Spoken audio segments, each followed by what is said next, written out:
I think, that I've ever received. And we've also got a very busy agenda and a little bit of an echo at the moment. Thank you. Is that sorted? Still echoing at my end. And seeing what's going to happen here IT-wise.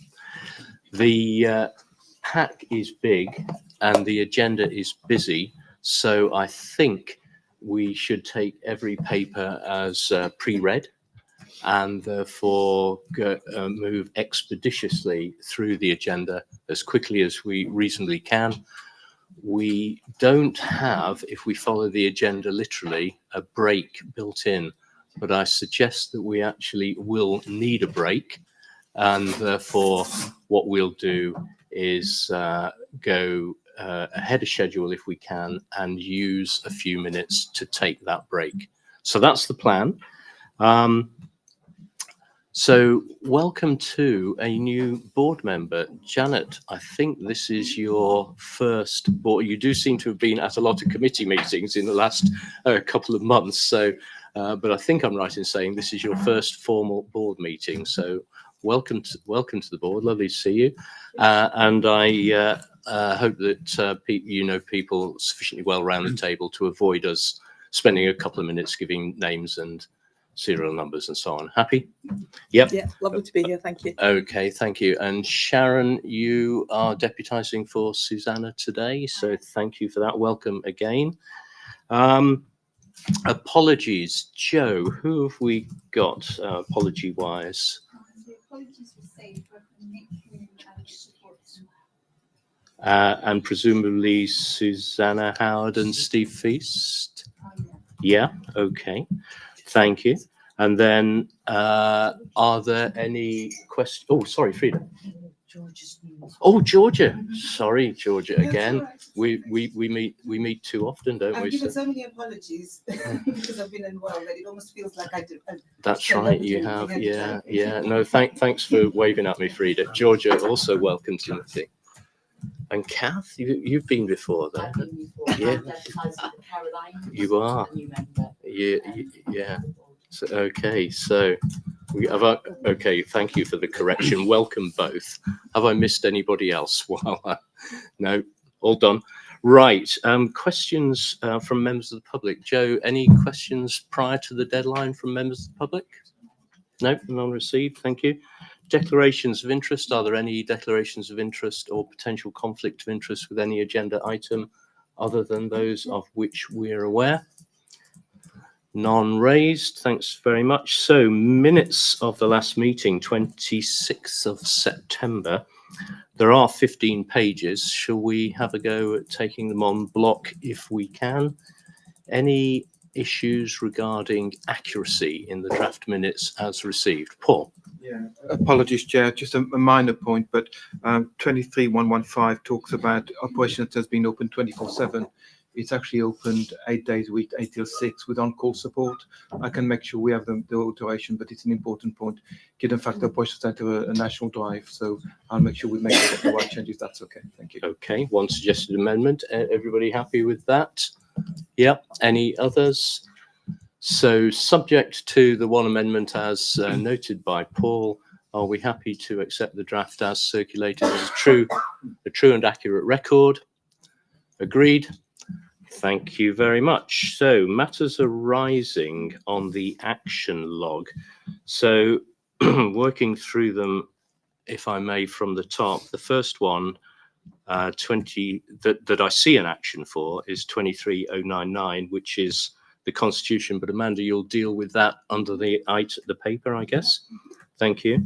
And 101, which is the health inequalities HIPC update. Laura, you'll deal with under your paper. Good. 114 is a learning from winter's action, which was updated by Richard. Are we content with the update as given in the action log, or is there any further update that people require?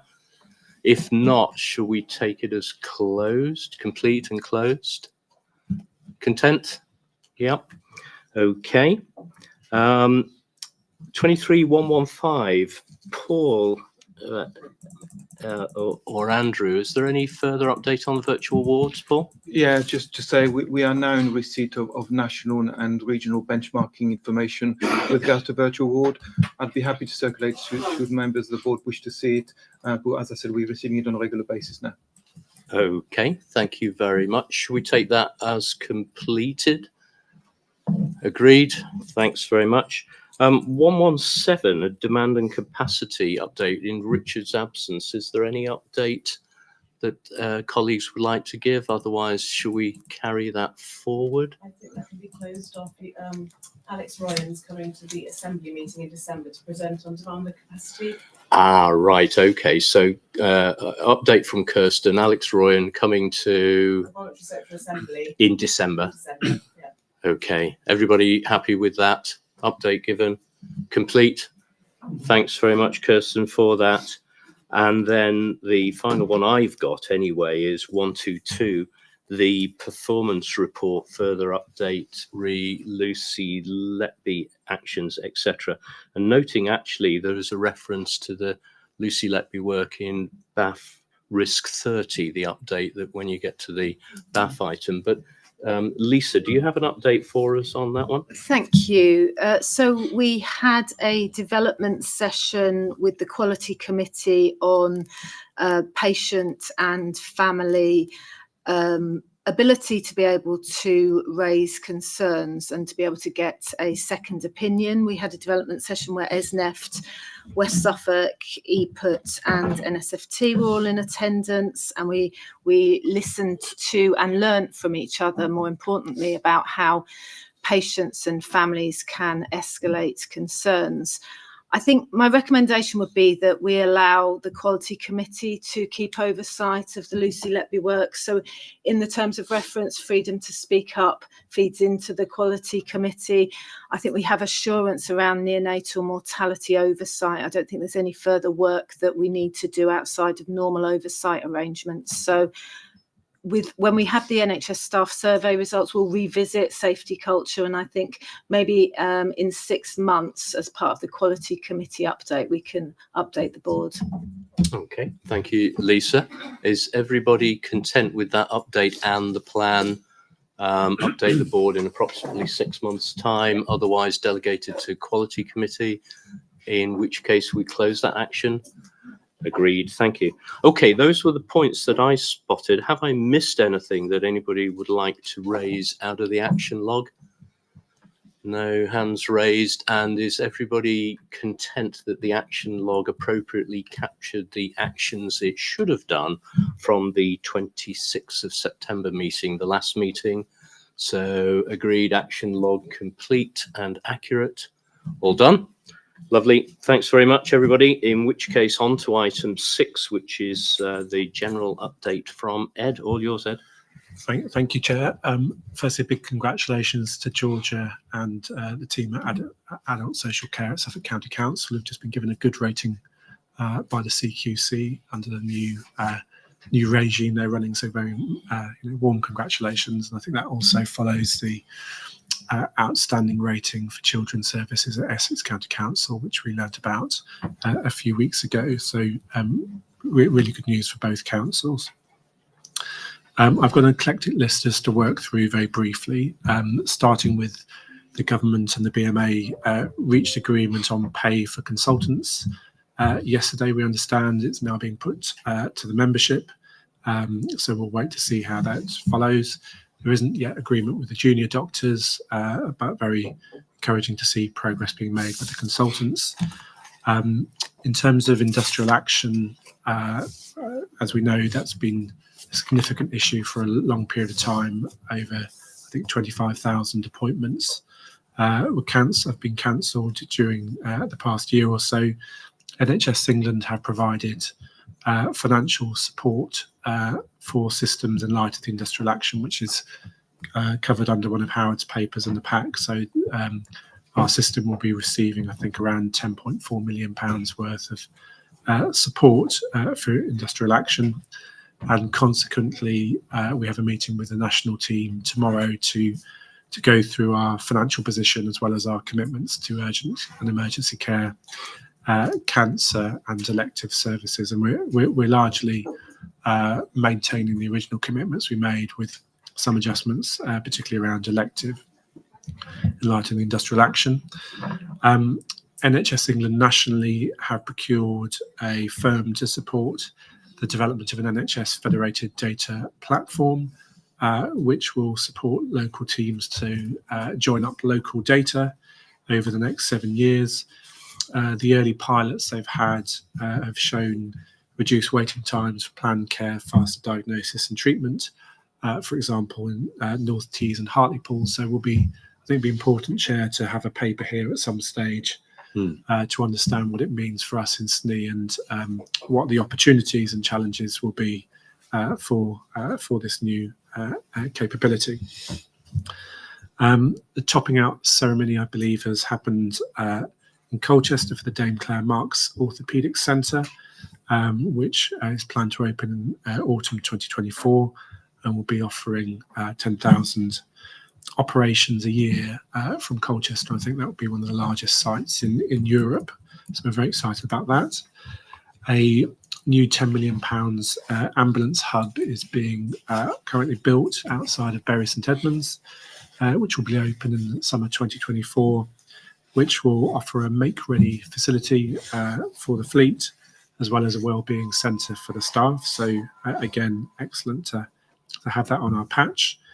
The Heart of Greenstead engagement exercise has been launched with support from the ICB, working with Community 360 and the City Council.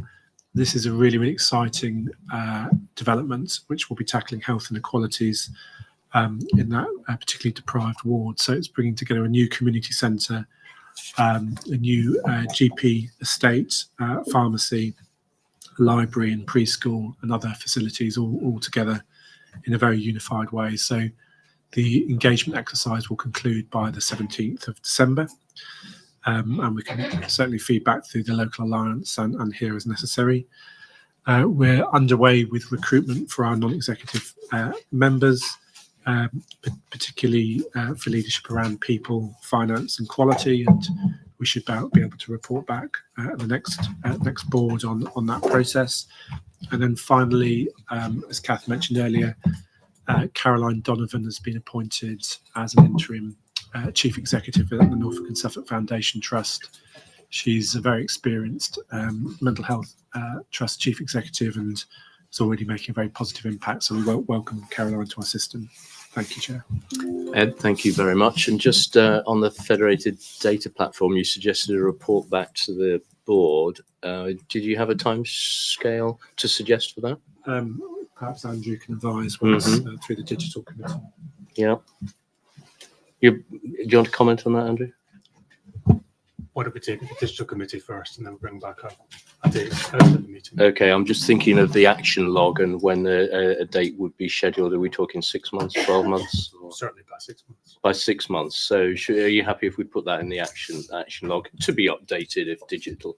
Did you capture that okay, Joe? Yeah. Okay, thanks very much. Any questions for Ed or further points to raise? No, everybody content? Lovely, thank you very much. In which case, let's move on to item 7, the Alliance focus. Maddie, I'm going to come to you and let you take us through this item. Thank you very much. And I'm going to welcome Paul Little, who's the Director of Integrated Health and Care for our Alliance, and Edward, and I think Fanwell, and Shane. Probably we'll all have something to contribute, and Kirsten as well, to this item. Thank you. And we do have a very short patient story that we'd like to share at the end. So the purpose of this item is to provide an update on progress against our plans to develop integrated neighbourhood teams and our wider Connect partnerships. I hope that we can illustrate the benefits for communities, patients and professionals, and for the public purse, and to demonstrate the left shift in practice. So the context to this is our mission that we've had long established, which is working seamlessly together with you, the patient, with you, our communities. And this is integral and a key part of our delivering our vision for strong communities where people are able to stay well and take control of their physical and mental well-being. And when they need help, for that to be joined up, to receive joined up care from us. The roots of our integrated neighbourhood teams are long and go back to the original Suffolk Health and Care Review, which preceded us and preceded the Fuller report nationally, but are totally consistent with both.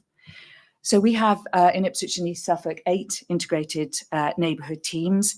At their heart are our social care and community teams, working with our GP surgeries, NSFT colleagues, district, borough, voluntary and community sector partners to deliver the services that are key to their communities. And we do have a significant difference in the needs of our communities in Ipswich and East Suffolk. So I won't go through it all, but page 3 charts our progress year on year. And Mark Shenton would often say it's the year of the INT, and every year is the year of the INT as we continue on, and will continue to be. This is a huge organisational development plan and a huge change plan. So where are we today? So we are well on our way to co-locating all of the community and social care teams within their geographies. And increasingly looking for opportunities for our NSFT colleagues and our GP colleagues to work alongside them for specific functions. We're progressing urgent on-the-day responses. Our deliverables in line with the national requirements for community response within 2 hours is exceptionally strong, and I hope supported by what's happening within our INTs. Our social prescribing, which wraps around our integrated neighbourhood teams and is the bridge into the wider partnership, the wider Connect partnership of community, voluntary sector and other statutory partners, goes from strength to strength and is now a very established programme, commissioned and supported through our district council colleagues and delivered by our voluntary sector. But they're a crucial partner. We've continued to grow the Connect partnerships within each locality. And I think we can now see, Ed and I had the pleasure of going to Leiston to the Waterloo Wellbeing Centre last week, which is absolutely alongside where the community and social care colleagues sit. It is that very heart of delivery in our communities. And the same applies in Hartismere, which is now an absolute hub and has been supported by all of our partners, including Propco, to create what's known as the Michael Burke Centre alongside the social care community teams. And you've heard previously about the Unity Centre in West Ipswich. And we are progressing our demand and capacity planning. Everyone is using population health management. It's not just a piece of paper. It's not something just on people's laptops. It's being used. And I hope that you see the examples in the paper in Woodbridge and in Stowmarket in particular of how it's proactively being used to drive the development of care in our communities. And we continue to develop through the One Team programme. It's been absolutely crucial to understanding our needs and how we work together, understanding each other's perspectives, understanding duplication and understanding how we can do better together. And Paul's recently appointed colleagues to support further in the alignment of processes so that we can, again, move to be the most efficient that we can to be as effective as we need to be. And last but not least, we've worked to really strengthen our monitoring and evaluation. With Shane on our shoulders in our meetings, we've really progressed this. So we were very clear on our outcomes right from the start. And we can now see just in the outcome of fewer people need unplanned care and support. In section 3, we've begun to see if we compare this year, this October with last October, and I know 1 month and one comparable of a month, that's not necessarily a whole summer, but I believe it really is demonstrating the progress we're making. So 5 out of 8 INTs had a reduction in A&E attendances over that year. Admissions from A&E decreased for all of the INT areas. React attendances increased in 6 INTs and decreased in 2. Readmissions reduced in 6 integrated neighbourhood areas and increased in 2. And there were increases and decreases of one patient attending A&E with the primary reason of being mental health. And that is a trend that we can really see in Ipswich. So we're beginning to monitor and evaluate in a really robust way that I hope will show the journey that we've been on and that it is thoroughly the right thing to do and to continue on. So I'm going to pause there and see if Paul or any of my other colleagues from the Alliance would like to add. If not, we have a very short video that we'd like to share as well. Patient story, Paul. Just one or 2 points, if I may. The journey that Matt has described doesn't get achieved without persistence, focus, and leadership. And the stability and consistency of our approach, I think, has been key to making the progress we have. As Maddie described, there's a very broad range of partners involved in that, and that takes a lot of effort and a lot of time to manage and make effective. And unless you have that dedicated focus, persistence, and real focus, you don't get anywhere. And we are getting anywhere. And the performance metrics that Maddie made comment on are in the context of a shift in that direction over the last 4 years or so. So we've seen consistent improvement and reductions in the key metric around the outcomes that Maddie spoke about in terms of reducing crisis for people over a 3 or 4 year period now. So this is really starting to embed the whole concept of neighbourhood working and the effectiveness that it has both for individuals but also for communities as a whole. The kind of next stage of this really is to really bake in this way of working as our normal practice and not something that takes lots of effort and it's just kind of our way of delivering care and support at a neighbourhood level. And that includes baking in the use of population health management on the neighbourhood plan approach, which is becoming a normality for our neighbourhood teams and the core leadership teams, which help govern and manage the direction around those individual neighbourhoods. Thank you. Okay, thanks, Paul. And thank you for mentioning, emphasising the importance of PHM in the way you did. So, and building on the points that Maddie made, I know the board will be delighted to hear of the impacts that you've recorded in the paper, but also that PHM foundation stone, if you like. Before I come to Frida, and I know Ed wants to ask a question as well, let me just see, Edward or Kirsten, did you want to add anything, or are you happy to move on? Nothing to add, thank you, Chair. Nothing to add? Right, okay. That point about deviation, no deviation from the long-term plan. Yeah.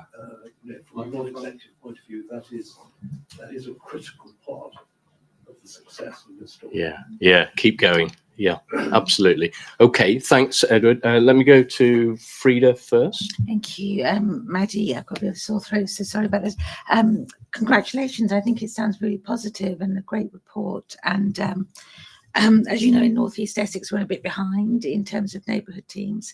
I just want to know what problems you have or had in terms of alignment with the PCNs, because you, as far as my understanding is, you started early, like in 2016, pre-PCNs. So that presumably made it easier than we have in North East Essex, possibly in going retrospectively with alignment. Sorry about that. No, I'm sorry for your voice, and I hope you feel much better soon. And I can't quite see Nick right at the end.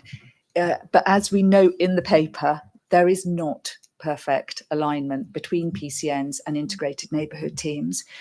We have made an active decision to keep with the boundaries that were established for integrated neighbourhood teams of social care and community services, because they are based on practice boundaries and have an ethos and approach of working with the PCNs.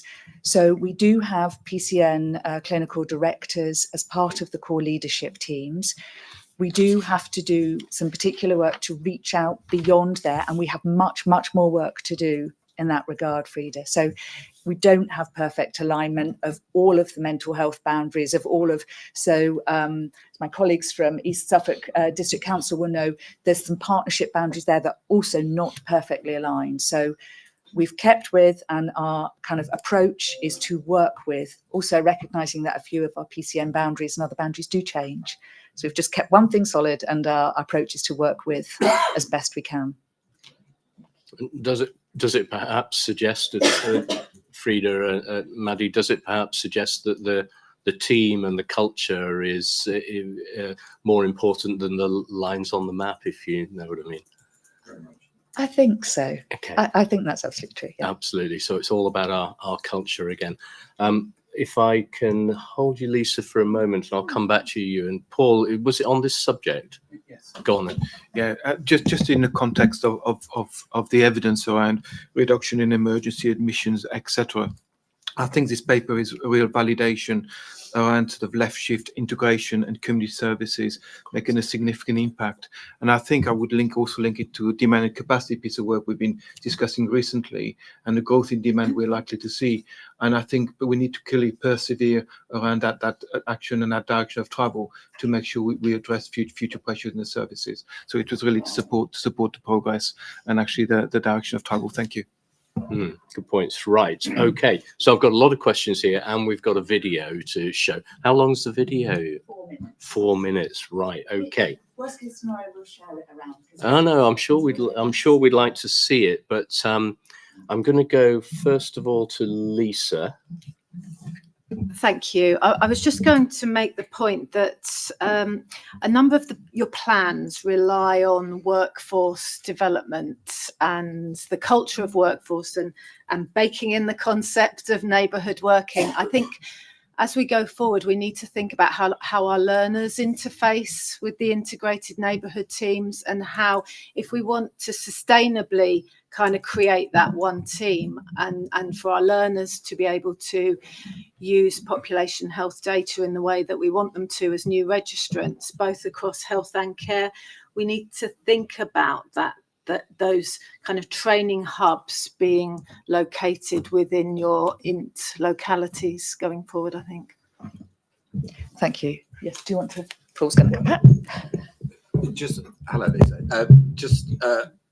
By happy coincidence, I saw Liz earlier around the impact or how we can work with the ICA on just that agenda, both in terms of an induction program which really sets up new staff coming into an integrated space with that sort of culture and the mentality that we've been working so hard to develop over the last few years, but also on that ongoing training and development front. And Liz was telling me that they're kind of setting up some working groups around, for example, validating the one team import, give some accreditation to elements of that. So that's very much an agenda that we're working on. And you're absolutely right to point it out, because it's vital for the sustainability of it. Okay. Thank you both. Nick? Thank you, Chair. Obviously, I've got some experience with these INTs, and I think they're national leading. I think it's a really impressive piece of work, Maddie, and the rest of the team. My question was more specific about, in Section 5, the performance monitoring metrics. I think I know the answer, but just because it's not in the paper, I just wanted to double check that there are some metrics being, outcome metrics being gathered in terms of the a record of patients staying well at home, as in, are we doing anything, even if it's not quantitative, that's qualitative about patient outcomes by them not attending A&E and not being admitted? And also, are we collecting data on the potential increased demand on general practice, social care and community care by the projects? Thanks. They're really good questions. So I think all part of the journey, but not yet delivered, to be honest, Nick. So I think that, to your latter point, the need, if we think about the demand and capacity modelling that we saw, you can see, you know, the growth is primary care and community, most specifically in terms of the rate of growth. So we do need to look at that, and we do need to correlate back with this. So work to do, I think, to be fair. Okay, so work in progress noted and agreed. I'm going to go to Ewan and then Pete. So Ewan. Thanks. Maddie, have you given some thought to presenting some of the performance data as time series? There's a huge danger, isn't there, with 2-point comparisons, that we celebrate or the alternative with normal variation. Absolutely. So I think that's so, as I said, I think, you know, we can't say that those 2 data points, one, you know, that doesn't make a whole summer of progress. But I think in some of these we do have the longitudinal evidence. I think specifically, for example, in terms of the mental health and some of the A&E attendance data, Paul might wish to comment and Shane might wish to comment further. But I do think that's a whole piece that we need to bring together of the total outcomes. But yes, I absolutely note in here as well. I think we should come back with that total evidence. Can we take that? I'm just conscious of time as well. Can we take that as another work in progress and to develop and report further on? Just holding you for a moment, Pete. Paul, was it very specific? Just specifically, I think we have seen for some time what I would call a flatlining of activity into urgent care. The thing that we don't necessarily have done is causation of that. And I think this is probably some elements of that intelligence we can start to capture to understand whether that is indeed having an impact. I did make a note before board to talk to Maddie around how we start capturing through BI longitudinal data as we move forward, as evidence going forward. So again, that's something I'm sure we can collectively work together and make sure we have visibility of that data going forward. Thank you. Okay, and Shane, on this subject? Go on. I think it's really important to do that. I think just checking quickly, 4 of the last 5 months have been the lowest A&E attendances that we've had for 4 years in Ipswich. So I think there is some confidence behind the single point of data that we're presented with. I agree with you, and we shouldn't over rely on a single point of data. If I may make one further point, Chairman, I think the critical thing I'm observing at the moment is the challenge for our local government partners holding in partnership with us given the pressures they're under, and it's very impressive that in Suffolk that is continuing.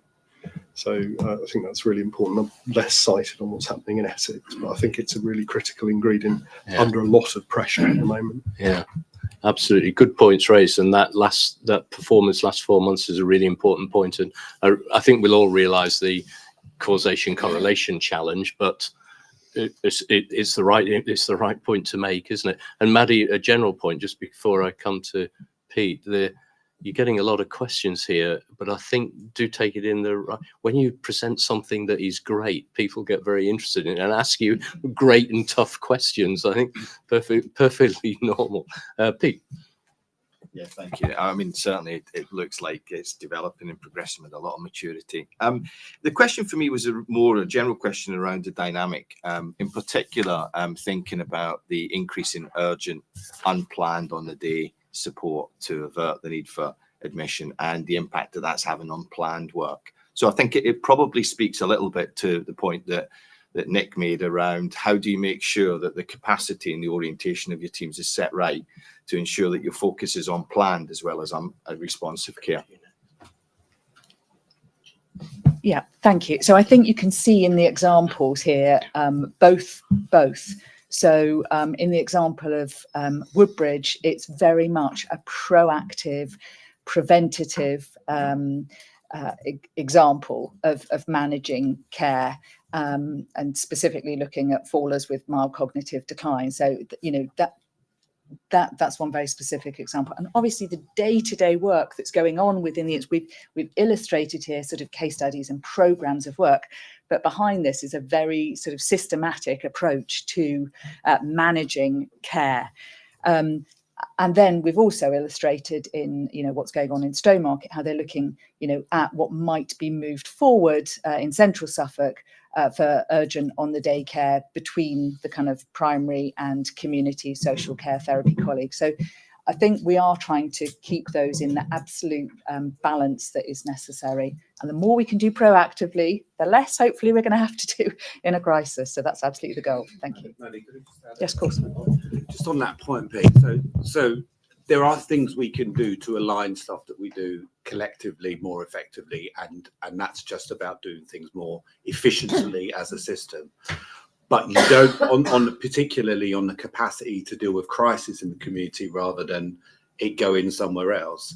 That does involve a brave decision about where you deploy your resources. And you don't stand up that capacity without making that decision and moving and having the confidence of services to shift that investment, knowing, or at least hoping, well, more knowing, I would say, that that's going to be more effective than deploying your resources elsewhere. So it's a matter of choice, really, about how you do that. But you do have to be bold in making some of those choices, at least initially, to prove the case and to make those services start to deliver in that way. But bold and brave. Yes. But remember, that's part of our culture, isn't it? I'm going to hold you, if I may, Pete, because I'm just conscious of time, and also because Paul's last comments, I think, were a great segue into to bringing in Ed. So, Ed, can I therefore come to you, please? Yeah, I mean, this work's excellent. I mean, it's not just important; it's fundamental, isn't it? I think we've been thinking a lot about system sustainability recently, and without successful neighbourhoods, we just haven't got an opportunity to be sustainable in the future. So, I guess the challenge to the board is how are we going to raise this up more consistently to kind of Frida's point. One of the ingredients here, I think, has been the protected time for the teams to learn together. And if you meet the teams, that's what they all talk about. We've worked this out. We've built relationships because we've had protected time, resourced by the system. And I don't think we've got that consistently across all 3 alliance areas. So I'd really make a plea that we start to think, whilst this work by its nature is very local, let's think about some of the things we can support all 3 alliances with to accelerate this forward, because this is absolutely the foundation stone, particularly if we create the pints, as you would say, bringing the primary care networks and the INTs much more together and build out into the mental health services too. So we've got a great opportunity here, but it feels like we could move more together and we could go a bit quicker if we really united behind this. Thanks, Ed. And I saw universal nods, I think, around the table to Ed's point there about consistency and approach across our entire integrated system. So I think, Joe, will record Ed's comments as unanimously agreed around the table, unless anybody objects to that. Great, thank you. I'm going to go to Peter, and then Peter, you've got 30 seconds because then we want to get the video in. So over to you. It's fine. Mine's more of a comment than a question, really. I think we need to pay tribute to Suffolk County Council and the integrated roles. Having been relatively new to this system, I think it seems so obvious when it's in post, and it really helps us to cut through lots of shenanigans we otherwise might have with health and social care working sensibly together. There are still 1 or 2, but there's many less. That was the first point. I think the second point is we probably need to talk in the future about children and families and replicating an equivalent approach with our midwives and our social care teams. And I think that's one of the development areas that are ahead of us. And also just to point to a couple of references in here to non-recurring money. We've developed some of this, with a view to, and in the financial context we're at, those are some really tricky commissioning decisions we've got now regarding social prescribing. So I think if we're standing behind the vision, that when we come to prioritising our recurring resources, it's going to be one of the key things we need to have at the front of our minds. And comments on that, Maddie? Go on. If I just one comment on that, because I think it's a segue into the microphone, Maddie. Sorry. The resources piece is really important, and we have tried to describe that within the paper. So what we have tried to do, but it is frequently with non-recurrent money, is to align funds as they come in towards the mission. So every time we've had the opportunity, we've done that. We have also, I think, as we've been so lucky that the county council, ESNEFT, our district councils, our town councils, in the case of Leiston, our practices through the support of the clinical directors have all put their time towards the mission. But I do think a forward holistic financial strategy for us all across this is what's needed next. Thank you, Peter. Okay, thanks. Good points, Peter. Well made and universally supported again. So it's great working. I know we're going to do the video, but let's just try and do the resolution first. Great working, great system working as well. Fully, truly integrated. Work in progress, of course, but a great update. Thank you very much. Universally supported by the board. We're asked also to agree the next steps, which are on page 36, I think it is, of the pack. There are 9, if I'm not mistaken, for the plan this year. All supported. Anybody disagree? So universally supported and endorsed. Thanks very much, Maddie. And over to you for the video. Yeah, I'll just say a couple of words of introduction. So what you see here, this relates to the wider partnership with Connect and with social prescribing. So the lead manager is Jane is going to introduce the video and share with you the patient benefits, but also kind of financial benefits of proactive care of complex patients through working in partnership with the voluntary sector. So that's her emphasis. And then you'll hear from the individual herself about what it's meant to her. Thank you. Okay. My name is Jane Crawford and I'm the Partnerships Programme Manager working in the ICB in Ipswich and East Suffolk Alliance. In September 2022, we developed a new social prescribing pathway called the Personalised Care Programme, supporting patients with complex needs.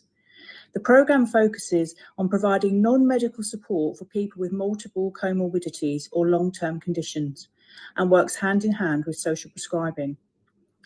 These people are our most complex, or top 5% complex, of the people we support in Ipswich and East Suffolk Alliance.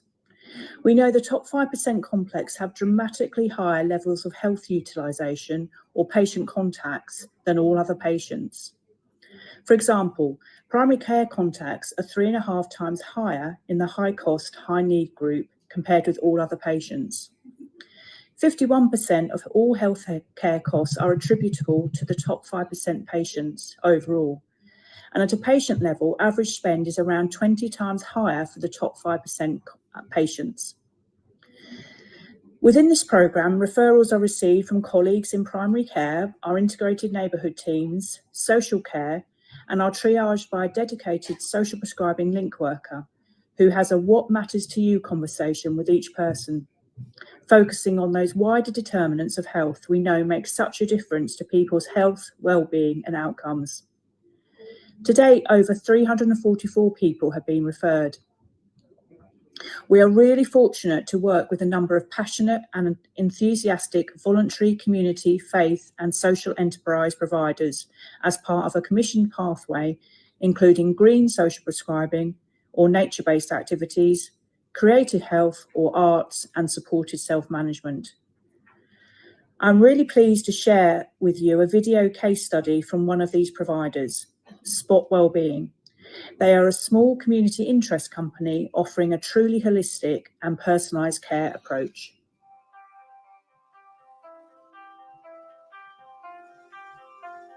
With social prescribing through the GP, they picked out people who had four or more health conditions, and I've got 7.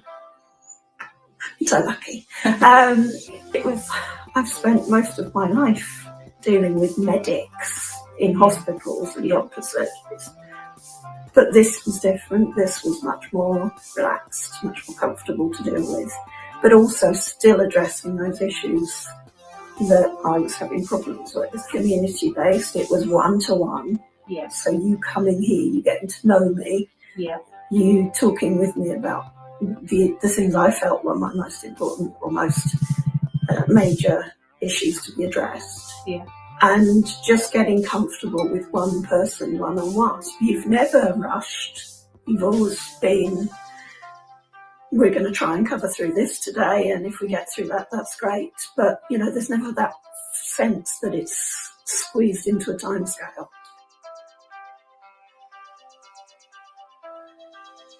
I think what it's done for me is it's given me the confidence to do the stuff on my own, because it's like with anything health-related, medical-related, you spend time with a medic, you get 10 minutes, and then 6 months later you get another 10 minutes. But in that 6 months intervening, you've got to go away and live your life. Yeah. So what I need is to know, and I feel like I've had that with Spot, that I've got reliable, trustworthy techniques from people who know what they're talking about that I can use in that intervening gap between the next time I see you. Yeah. That's great. Yeah, great examples. Okay, so we've dealt with that item. All comfortable? Fantastic, Maddie. And I'm sticking with you for the next item. And you got an extra 5 minutes in your previous one. So if we can claw some back, over to you. So recovering access to primary care, all yours. Thank you. So I'll do my best to do that and take many of the papers read, as you've said. So this paper is partly in response to the national policy and requirements of the recovering access to primary care, but it's also entirely consistent with our own primary care strategy and plan development. So there are four key elements of the national plan. Sorry, two key elements, two key ambitions and four key elements. So the two ambitions are to tackle the 8 a.m. rush and reduce the number of people struggling to contact their practice, and for patients to know on the day that they contact the practice how they will be responded to. So they're the ambitions of the national policy, and there are four then key programmes of work, as I've mentioned, and they're detailed in section 5. The first is around empowering patients. The second is about building capacity. The third is implementing what's called modern general practice nationally, and the fourth is cutting bureaucracy. And for us, what I've just described, this is being set for us in the development of a new primary care strategy, primary medical care strategy. And we've had a huge response from GPs and nurses and all of the colleagues working within general practice. And we have developed a draft that's now going through our primary care collaborative, and will be going out to the wider primary care community and then the wider system for comment. But that's an important framing of our response to this. And there are 8 themes that are emerging within that work, one of which is related to access. So that, as I say, is important context. I won't go through all of the responses, but I do want to pull out one piece for each. So in terms of empowering patients, one of the most important things I think that we're doing is when we're looking at the use of the NHS app, is looking at how we can do that in a very inclusive way. So there's some proposals for community-based champions to support individuals, not only with the technology, but understanding what the technology can do for them. And that's, I think, really important. It's not just assuming post-COVID that everybody has and will use the app, but we need to provide people with support to be able to do so, and or make provision if that's not possible. The second that I just wanted to bring out in 5.3 is relating to Pharmacy First. So this is part of the national programme, and we had just before the publication of this paper news that that would launch in January next year, and Peter's taking a lead in the response to that. The next element I just wanted to bring out was around the digital elements. So there's 2 key elements of this. One is about cloud-based telephony. So some of our practices are still on analogue systems, and that really does make life very difficult in securing timely responses. So we have, I think, 94 practices. No, that's totally impossible. We don't have 94 practices. I'll get that. We have a very large number of practices. I might have just got that the wrong way around. I mean 49 practices moving to dyspraxic moment, sorry, cloud-based telephony, and we are on track to meet the national timelines for that. And there's a deadline in the middle of December to have reached that. And the next key element is around electronic consultation systems. We have some practices and groups of practices which are already very actively using electronic consultation systems, and others that are moving along that journey. But by the 24th of January, there will be a national framework for systems, and we will then be required to look at those and to procure on behalf of practices and PCNs system or systems. But crucial is not only the system, but supporting people to use that system, both from a patient perspective and from a team's perspective. And there's some fantastic recent examples of that in North East Essex, which Laura might like to talk about, as well as the very established practice. So they're 2 of the important digital elements. The last element that I just wanted to draw out was in 5.5, which is around the primary secondary care interface. And that's a really important piece of this as well. So we are looking very carefully at the strategic and the organizational development and personal relationship elements of this through liaison that are very important to the interface, as well as some of the systems and processes that I think we either need to put in place or we need to renew that did previously exist. And there are then some sort of very detailed pieces, for example, around electronic fit notes. But I think the bigger piece is around relationships, working together, understanding impact within secondary care of what's happening in primary care, and of primary care what's happening in secondary care, and to try and make that as streamlined and as efficient and effective for the professionals and for patients. So I leave it there. There's again many colleagues across here. Frida, who has been working on the kind of interface with ESNEFT, and as I say, Peter and Laura. Andrew's been working on the interface as well, so others may wish to add to that. But this is where we are today, and it might be appropriate to bring back a further report in due course. Thank you. Thanks, Maddie. And just before I go for questions, you just touched at the end there on the very point I was going to raise. So bearing in mind the process that you described that you're going to go through now, what's the timeline for when, after that process, this board will receive an update?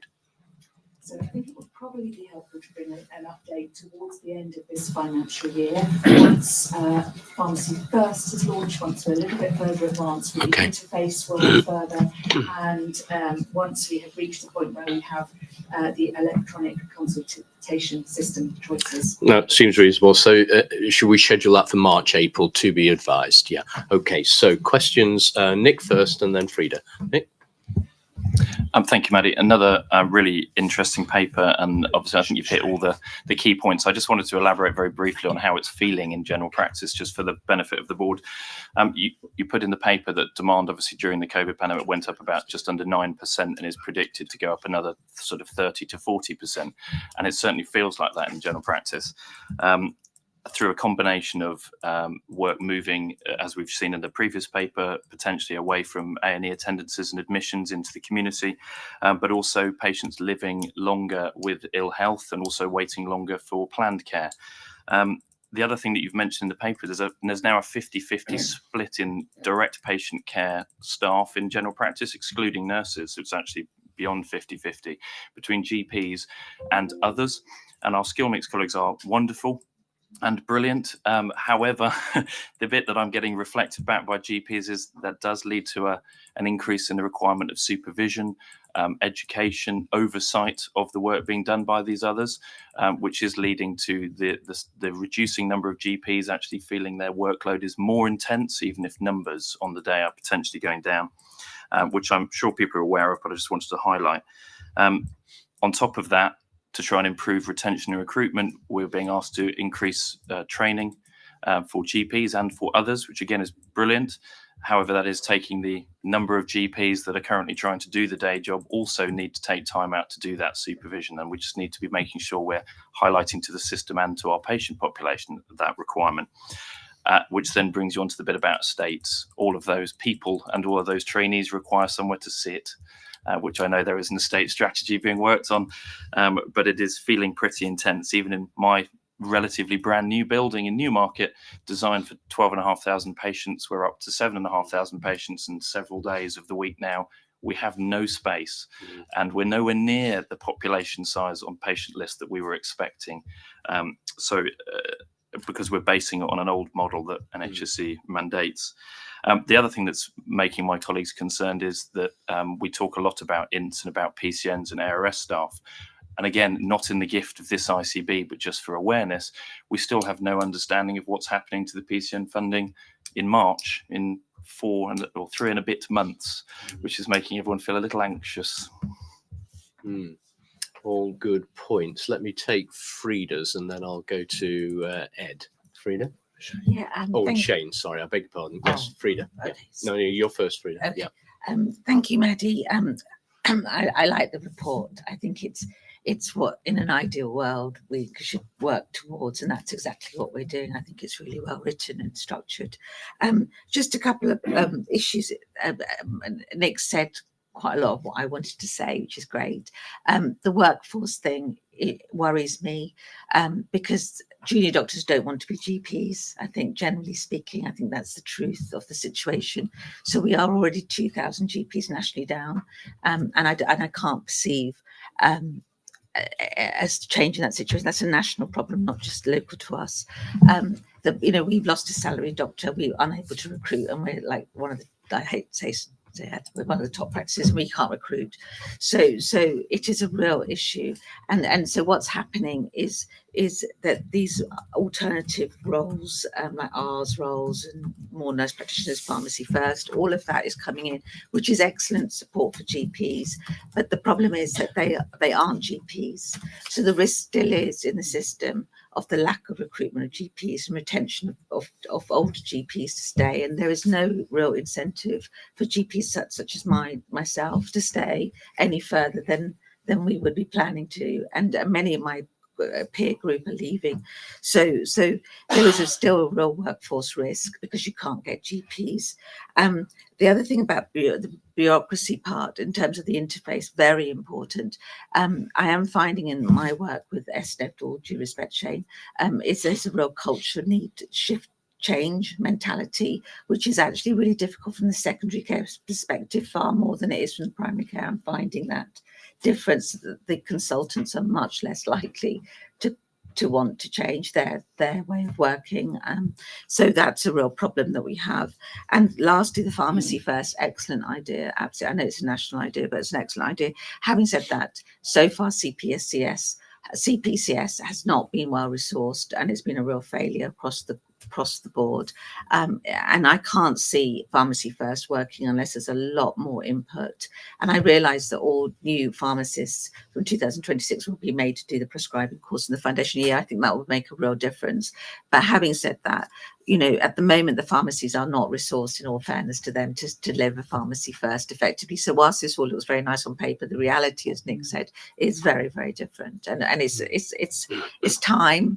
It's how fast we can work and get people on board, all these things. But at the moment, primary care is really struggling. Just before I go to Shane, Paul, and then Ed, and then I think we'll need to close this. Maddie, I'm just conscious of the fact that some really good points being raised here and a lot of sympathy and empathy around the table. It might well be that there's a need for a more detailed debate on this informally by the board together over more time rather than 10 minutes in a board meeting. So perhaps it's something, Maddie, I could ask you to consider whether there's a development session with a bigger time slot, which would actually help this debate and agenda, rather than trying to do it now in a rush. So let's, if people are agreeable, we perhaps won't have that debate today. But let me then go to Shane, Paul, and then Ed. Shane. Thank you. So welcome the report and recognise the huge pressures on primary care at the moment. My question was about pharmacy first, and more in relation to the closures of community pharmacy that we're seeing across the whole of the country, really, and how do we measure the capacity of pharmacy to take on a primary care role? There's a question in my mind about how do we measure the impact of the whole plan, but specifically pharmacy would be helpful. Thank you. I think I'm going to defer to Peter. No, thanks, Shane, for the question. I think you're absolutely right. As we've already said, the business pressures on community pharmacies are massive nationally, and we've seen a lot of chains handing back contracts. We have the pharmaceutical needs assessment group, which determines if a contract's handed back, whether that needs to be re-provided or not. So in terms of securing the service where contracts handed back, that there's a process for doing that. I think where we are now, we could tell you today how many pharmacies have signed up to a scheme. What we struggle to do, because we haven't got the right digital methodologies yet, is to say, so how many patients did they see, and how well is that record connected to the general practice record? And that's where in Maddie's notes, she's really importantly says that the digital tool that comes with the Community Pharmacy First project is really, really important in terms of the pharmacists delivering it, but also being able for them to report to us and for us to make the payments, etc. So, and again, and I think you're right, Frida, to say this hasn't worked as well as it could in the past, but that doesn't mean it can't in the future. And as you say, I think that the training approach for prescribing pharmacists is fantastic. And let's hope there's some more national resourcing around the digital tools and what we commission, and we can be in a position in this time next year to say, okay, so what pharmacy activity have we had this year in the community? Has it turned into results in that sense? So I think we're at the beginning of quite a large development, I hope, with the work that community pharmacy can do. They've got estates issues as well, so we shouldn't be kind of, too kind of, what's the word, misty-eyed about it. There are some more practical points to help pharmacists to deliver what they could do. Okay, Peter, thank you very much. Paul? Oh, yes, thank you. We had a conversation earlier on about visibility of data and sort of continuous understanding of intelligence, and I think I could sit there now and go into Power BI and look at from every angle how busy secondary care is, in some degree local authority, but I'm not sure it's always as good in terms of primary care visibility of activity and pressures. So I would welcome some support in terms of developing a way we might be able to do that, particularly on the day-to-day and the longer-term way forward. So again, Maddie, I'd be happy to work with you to try and achieve that.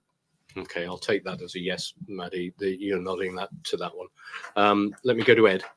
Yeah, just on the positive side, I think from what I've seen, some of the practices that have embraced digital technology, online consultation has been transformational. I mean, I was at Ranworth recently, and they've seen a transformation in terms of access for their patients and in terms of managing their workload.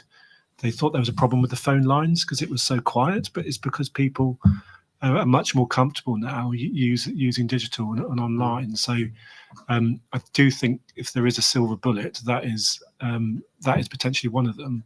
However, it takes a massive amount of courage to do that, to change your practice and your interface with your community.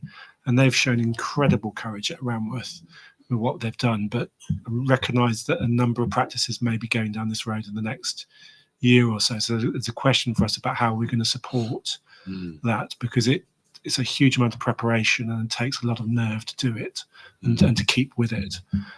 So I do think that's a big opportunity, but a big challenge we're going to face.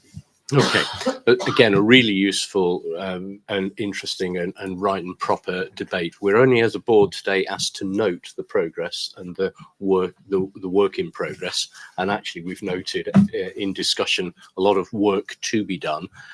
Maddie, are you happy to take forward the action to set a specific session for the board to get deeper into this one for a good hour or so rather than 5 minutes? Yes, absolutely. And I think that will sit very well with the development of the forward primary care strategy. And I just wanted to particularly note the points that were made by Nick and Frida in relation to workforce, the GP numbers and estates. I think they're absolutely critical parts. So I mentioned 8 themes. They are firmly 2 of those 8. So I think that would be a very useful session. Thank you. Okay, lovely. Okay, in which case I'm going to move us on, because actually, my great plan that we were going to have time for a break. Well, you're already setting a challenge for even finishing on time at the moment. So let me go to Shane for the next item. Shane, the ESNEFT clinical strategy, please. All yours. Thank you very much, Chairman. This is the final version of the clinical strategy, which has been to this forum and to the ICP during its development on a couple of occasions. So I won't over-rehearse what we've said previously. I think it's an important development for us. It's our first trust clinical strategy, as well as being our overarching trust strategy. We're very pleased with the degree of engagement that we've had in developing this and the thoughtfulness of the comments and feedback that we've had from many partners around the table, as well as our own staff and patients in doing that. I think the challenges that the strategy is trying to address are well known and are recognised across the system. And we need to continue being adaptive and creative in our approach to dealing with those. The ambition of the trust remains to offer the best care and experience, but we've extended that now to include increasing the equality of health outcomes, taking the learning from the pandemic and the National Inequalities Strategy, the excellent focus and leadership that we've got as an ICS in tackling inequalities, to put that absolutely front and centre in our strategy, to use data-driven approaches to measure whether we are making an impact on that, and to address the alignment of our resources and services to reduce inequalities in a proactive way. Very similar indeed to what Maddie was describing, the use of population health management data in our community. So hopefully there's a good connection there. Our 5 strategic objectives are continuous from the previous strategy. We think that's helpful for our teams and hopefully those who are engaging with us to know that we're continuing in the same direction. The empowerment of patients remaining the first of those objectives, to help people to stay in control of their health. Our commitment to the integration with the system across our services. The development of our centres of excellence, we've seen some real progress in that over the last few years. We're very pleased that we managed to continue that journey despite the pandemic. And we're very pleased that we have turned that into good performance across our major access indicators as well as our quality standards. Supporting and developing our staff, our commitment to education, training, development of careers and leadership in the trust, as well as equality, diversity and inclusion, are very strongly stated in this strategy. And finally, the driving of technology-enabled care, which I think we were just hearing about from Ed and Maddie, as a critical set of enablers for our productivity and sustainability as a system going forward. So I'd like to commend this strategy to this board. Shane, thank you very, very much. And of course, board members have seen and contributed to this over time. And it's great also to recognise the continuity, as Shane emphasised, as well as the bigger integration piece. So thank you. And the focus on PHM, of course, well received. So comments from colleagues on this draft. And first of all, Andrew, then Paul. Andrew? Thank you, Shane. Really great to see so many of the things we talk about every day being reflected in the strategy, and it's wonderful to get it all organised in one place. The challenge to somebody like me is how to take this to the next stage and use that as the basis for our system-wide clinical strategy, which is a gap we've got at the moment. We've got documents like this, we've got similar pieces of work on my Suffolk Hospital, model of care work happening at NSFT, but what we don't have yet is something that's all together and fills in the primary care gaps and potentially some of the voluntary sector service delivery gaps as well. So really excited to be able to work with you and take this to the next stage in a system strategy. Thank you. Yeah, I think the answer to that is yes, Andrew. So thank you very much. Paul and then Frida. Paul? Yeah, thank you, Chair. I think I would echo what Andrew's just said around. It's fantastic to see an alignment, should we say, of all the key elements of the sort of the wider system strategies and local strategy come together. But the thing that I seem to probably miss is you've done some fantastic work around virtual wards. And clearly that falls into digital technology and approach to that. I think it helped to support your bed capacity issue, which clearly you identify now as being clearly an issue moving forward. And I totally understand the jury is still out in terms of the full impact of those, but it feels to me as it should be. Is it part of your ongoing strategy, I guess, in terms of progressing, in terms of working differently integrating services? Yes, it is. It is in there. Okay. As one of the key initiatives going forward. I think virtual wards are already proving highly effective for selected cohorts of patients in either avoiding or reducing length of stay in admission. So I think they will remain a key approach, and hopefully we can refine and extend that as we go forward. For me, I guess the point is the link between that, the high bed occupancy element conversation, and the comments and studies that actually, no matter what you do, you seem to be using a lot more beds than probably you established for. And I think understanding the impact of that, I think you feel quite right. yes, I'll happily share some early data we've got from that with you later. Let's take that as an action outside the meeting for you guys. That's good, because the virtual wards discussion is really, really important, of course, and recognising that our capacity is one of the positives for the system as a whole, and we've got to build on the utilisation of that capacity, and Shane is nodding to that. So thank you for that, Paul. Let me go to Frida. Yeah, thank you, Shane.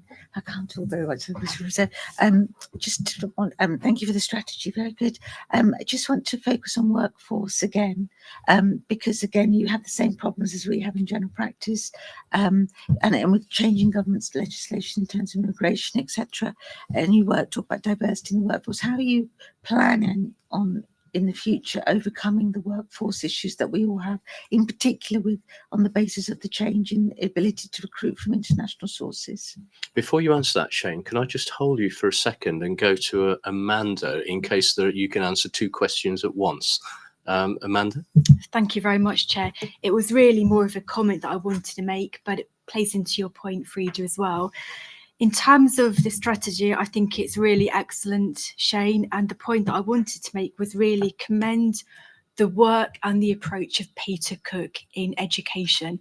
And his approach, I think, as we've seen as a board many times, has been transformational. And what he is doing and continues to do for the local community, I think, is exceptional, notably the Clacton CDC being one. But Peter is a key player, not only within our system, but also in terms of how we are developing a system-wide approach to our education, and particularly how we respond to the challenges of the long-term workforce plan. So they were really my comments pertaining to this strategy. But I think in terms of the approach thus far to education and the future supply pipeline, off the scale. Lovely. Thanks, Thank Amanda. Over to you, Shane. Thank you very much. I think the two comments go together very nicely. So workforce obviously are the asset that we can't do anything without. So the recruitment, retention and development of the workforce all have to go together in a piece. I think we remain anxious, as I think everybody around the table will, about our reliance on international recruitment on an ethical basis as well as a supply basis. We are investing in the development of staff who are already working with us as a core part of the delivery of the strategy. I'll tell Peter he was mentioned in dispatches. He's a very much valued member of my team and is one of many people doing phenomenal work on apprenticeship delivery, engagement of different cohorts of the local community from school ages upwards, of all abilities and backgrounds to join our workforce. Just as an example, we've got a project at the moment that we're pursuing with Tendring District Council to provide apprenticeship levy to small and medium enterprises in the community, and to try and secure some additional funding to backfill the 20% off the job training for those SMEs. So there's a cost neutral way of creating 100 new employment opportunities in tendering. We're trying to offer the same into Ipswich, but not getting quite as active a response at the moment, I have to say, from Ipswich Borough Council for reasons I don't quite know.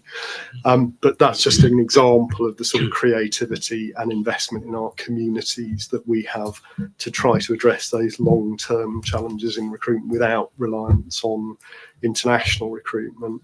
And then at every level within the organisation, our Faculty of Education brings together all the disciplines involved in education and training for the first time, and allows us to standardise and assure the quality of all our development, ensure that there's multidisciplinary development at all levels where that's appropriate, to make sure we fully utilise the resources available to us to bring on staff. So it's a many-layered strategy that gets us there. Some of the work that we're doing with general practices in apprenticeship levy sharing, I think, is quite exciting, with our military families as well.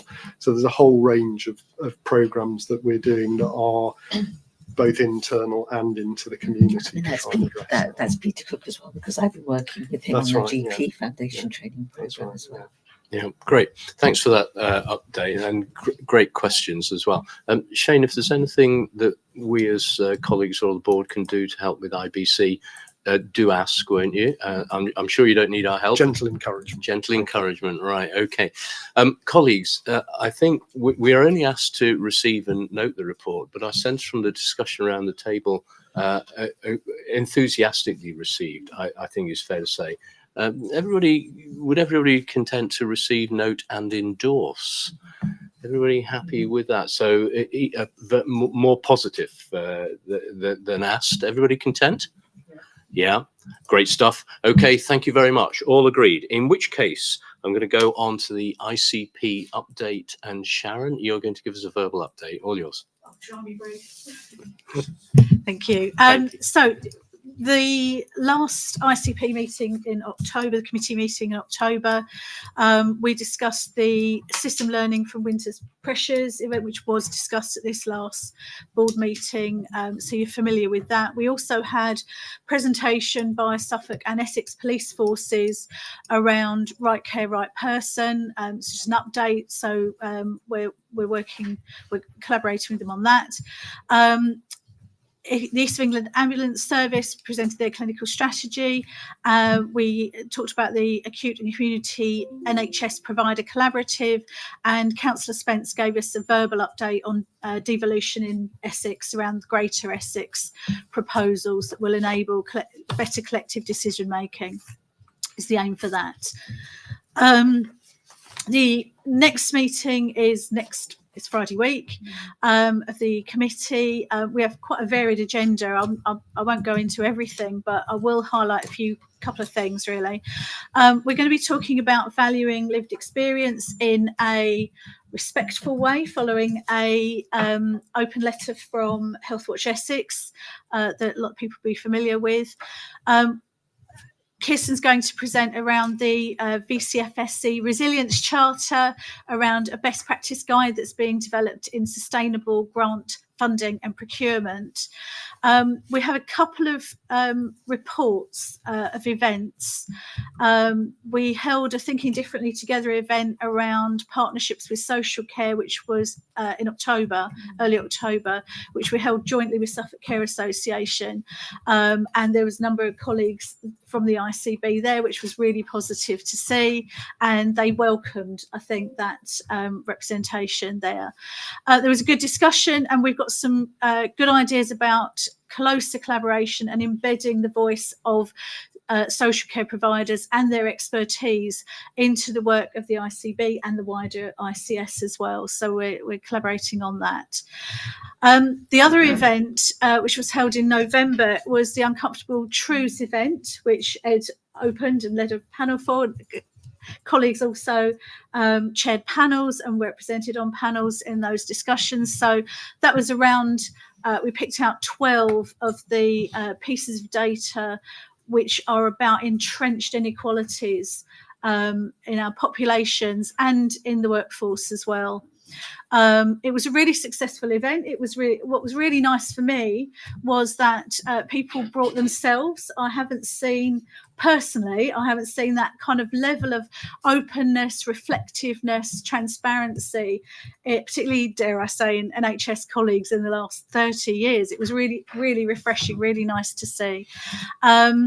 People shared their lived experience and their ideas. We are finishing that report. It is part 1 of 3. So we looked at why we have these entrenched inequalities. The next we'll look at how. The third we'll look at what we're going to do about it. So that's a series of events. We're also going to have the system assurance framework discussed, presented, and the sort of first iteration of that. That's data and evidence on how we're doing as a whole system around turning the curve to improve health outcomes. That does align to the border assurance framework that I know you're discussing later today. We're going to be discussing our ICS strategy and integrated system leadership as well. That's me. Wonderful. Hopefully that was quick enough. That was really helpful, Sharon. Thank you very much. Any questions for Sharon on the verbal update? And if there are none, we'll say received. Thank you very much. In which case, I'm going to go on to item 11, which is the finance report. There's 2 parts to this paper, of course, as Howard will tell you, a part A and a part B. I'm handing over to you, Howard, for that. Thank you, Chair. I'll try and take the two parts together. First of all, to take the report as read and provide updates based on the latest month 7 figures. And I'll also ask the board, as the Chair has just notified, really to note the changes in the forecast which were approved at the extraordinary board on the 21st of November. First of all, a reminder that the ICS has a revenue resource of £2.1 billion for 2023-24 and a financial target of break even across our 4 ICS organisations, the ICB, ESNEF, West Suffolk and the ambulance service. And an original plan whereby, after allowing for 7 million of financial support, the West Suffolk was to deliver a deficit of 2.7 offset by a 2.7 million surplus in the ICB. The other partners were planning a break-even position. And whilst there are financial pressures in the system, I can report that the ICB is overall on target to deliver on its financial plan for this financial year and its duty to spend within its available resources. And the board will recall that in July, August, West Suffolk notified us that they were not likely to deliver on their planned deficit of 2.7 million, and instead were now expected to deliver a deficit of 6.7 million. This was formally notified to the public board in September, along with a range of actions, and I'm pleased to say that all of those agreed actions are now in place and are on track to be delivered or in place by before Christmas.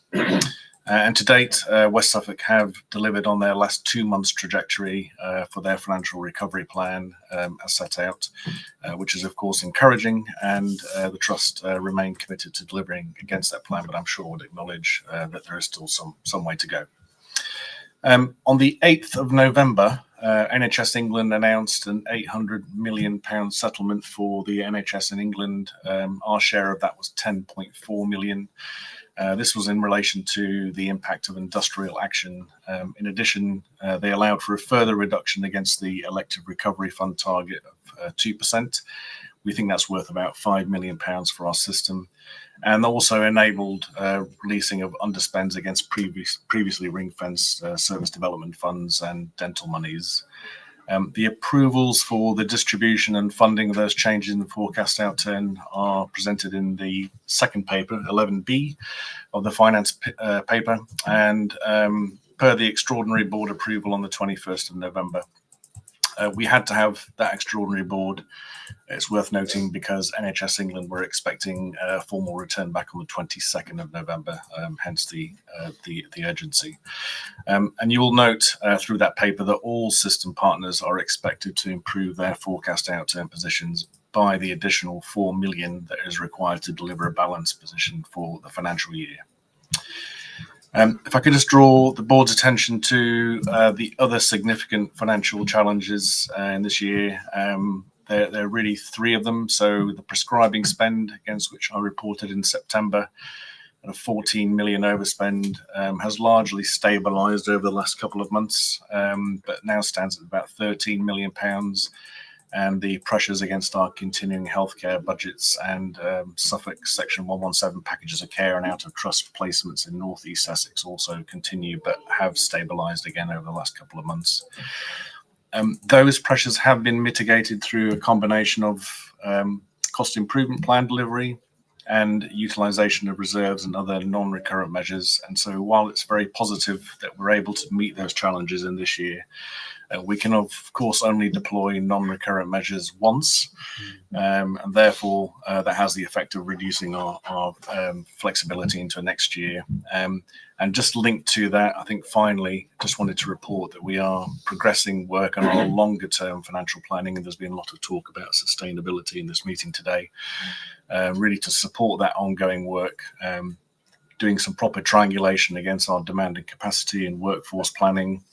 And we're having an extended session through our finance committee in December. And if the board is pleased, perhaps maybe we could bring an update to that piece of work into the January board to cover in more detail. I'm happy to take any questions. Yeah, thanks, Howard. Yes, and let's take, I think, Howard's last suggestion of an update in January as an agreed action. Okay, so any questions for Howard? Let me go to Ed. Just to observation and update, we talked at our executive committee yesterday about the creation of an integrated planning forum for the ICB, which we've put in place, which is really, really important, because I think the concern that we've got, and it's not just in our system, but we've seen it in other systems, is that if your workforce planners and your financial planners are not working hand in glove, you've got a problem. And we've seen elements of that locally. So this new governance will make sure that we've got a monthly oversight and assurance that effectively, if we're recruiting new staff, there's a budget to pay for it. It's simple as that. And we haven't necessarily been doing that all the time. So having a real triangulation of activity, workforce and finance, not doing it as once a year exercise, but doing it month on month is a discipline we're reintroducing, and I think will bear fruit. A lot of nods around the table to that, Ed. Thank you very much. Let me go to Janet. Thank you, Chair. And Ed, that's music to my ears, because finance committees do not spend the money; they just record it and report it. It's the wider executive that make those decisions and the team that make those decisions. I think that's absolutely spot on to bring those discussions together. So thank you. Yep, good. Thank you, Janet. Any other points or questions? Otherwise, we're asked to note Part A and approve Part B. Are we duly noting and approving? All agreed?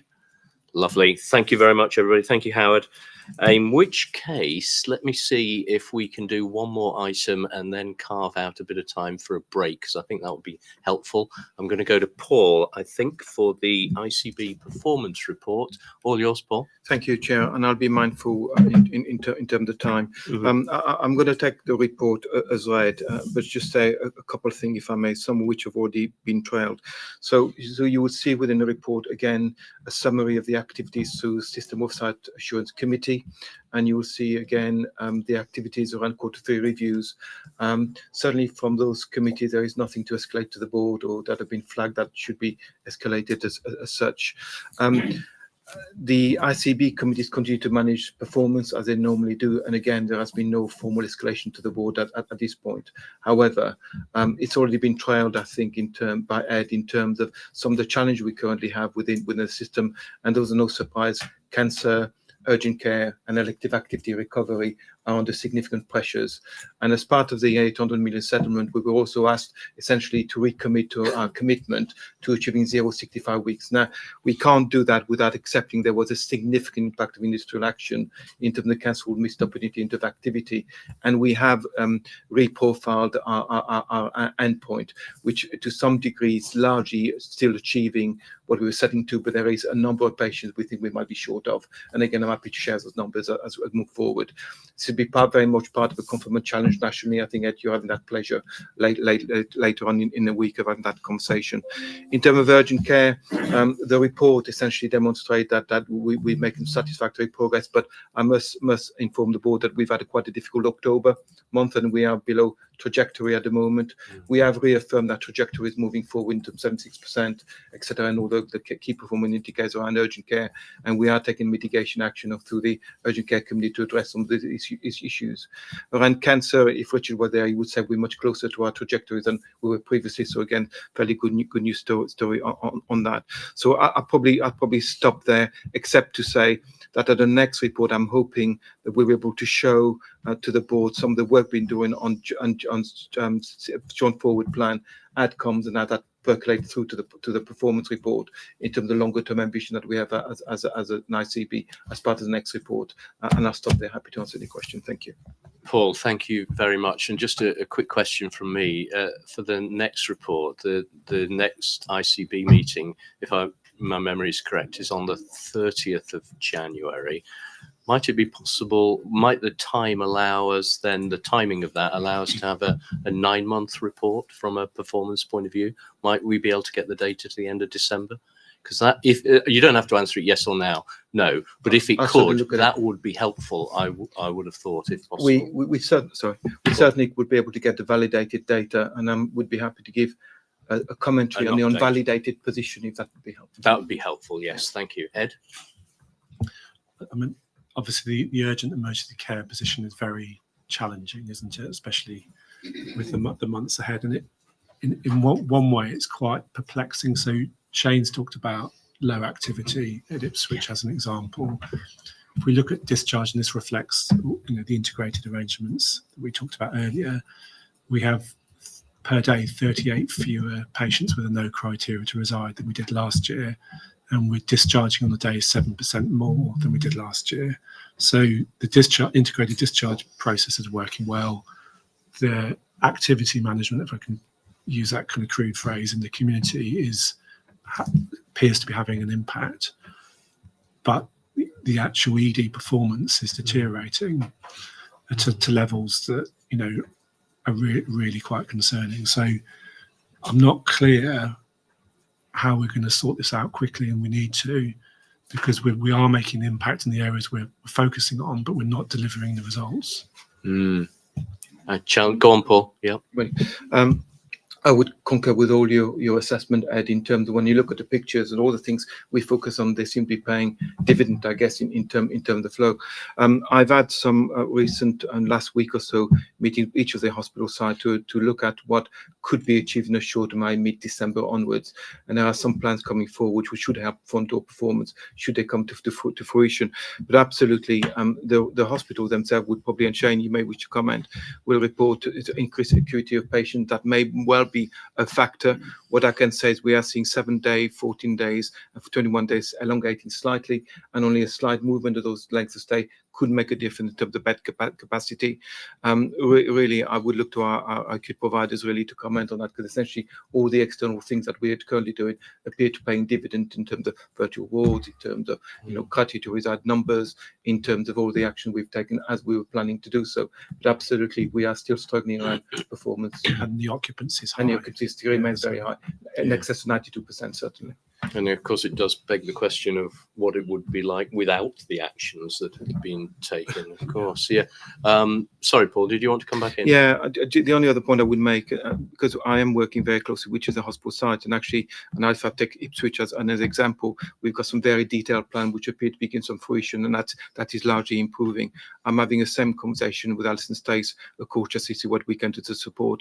And as you know, we're having some conversation in terms of Westfield performance. So this is part of a continuous process of improvement, but certainly, as we currently stand, we're shy of that trajectory at the moment, which is a concern.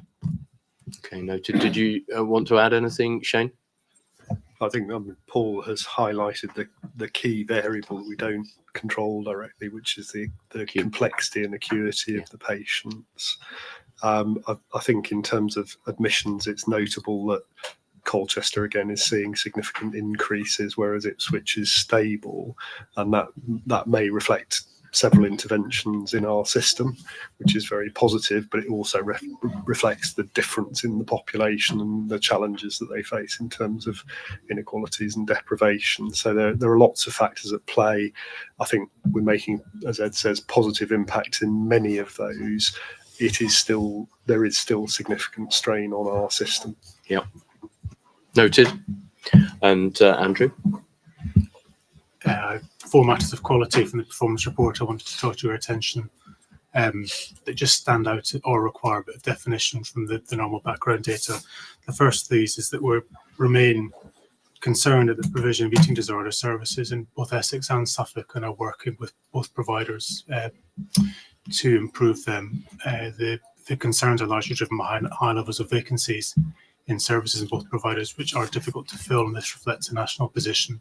But just to reassure the board that there's significant work in the background to improve the quality of service to patients, and particularly the interface between primary and secondary care on eating disorders, and also the interface between mental health and secondary acute services for eating disorders as well. Second one is that we've recently invited the patients and public to become part of our quality committee as observers, and have invested quite heavily in engagement with them, and they have offered some substantial challenge to the way that we run our quality committee, particularly commenting that we are still fairly siloed in the way we work. We work within organisational boundaries. We don't look at all pathways of care, and we don't work longitudinally along patient experience in the way that they expected. So that robust feedback has been well received, and we are developing a number of quality committee development sessions to address that, to try and work out how we work in the way they would expect, but still meet our assurance requirements. You'll see from the data that biggest theme in complaints is access, which will come as no surprise to you. But what I wanted to reinforce is that this potentially masks other themes in complaints by the huge magnitude of the access problem and other themes in complaints that we may otherwise see as spiking or trending may be relatively hidden. So we're having to be increasingly attentive to other themes as well to make sure we don't miss them. And then finally, just to remind all of us that all 5 of our providers in the system are rated as requires improvement by the CQC. We receive updates every quality committee on their progress towards improving that regulatory approval. And all the updates are satisfactory, so there's no concerns to raise there. But just to draw that to board's attention, I think Lisa had a comment to make at maternity as well. Yeah, indeed, Lisa.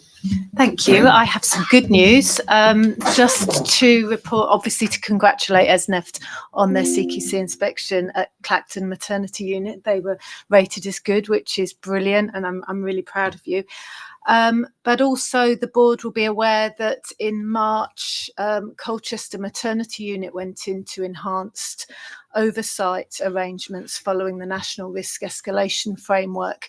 We reconvened this week. It's a stakeholder group involving CQC, NHS England, GMC, both Health Watches, NMC, and we collectively agreed that the improvement at Colchester Maternity Unit was so vast and so staggeringly much better that we were happy to step them down to routine assurance. So that's brilliant.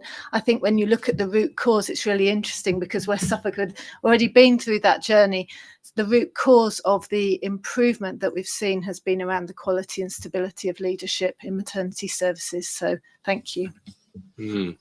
A point that has been made repeatedly already, and indeed Shane made the point in connection with an earlier agenda item. It's all about the people, isn't it, Shane? Absolutely. Thank you, Lisa, for that. Thank you, Andrew. Any other comments or points, questions to raise? Otherwise, we're asked as a board to receive a note. Duly received and noted. Okay, thank you, colleagues. So now, if we were to proceed on to the next agenda item, plus or minus a minute, we're dead on time. So on the promise that we can get 10 minutes back in the second half, shall we take a 10-minute break and go and stretch your legs and get a drink, and we'll restart at what time is that now? 37. So we'll restart at 10:47. Agreed? Okay, thanks everybody.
everybody.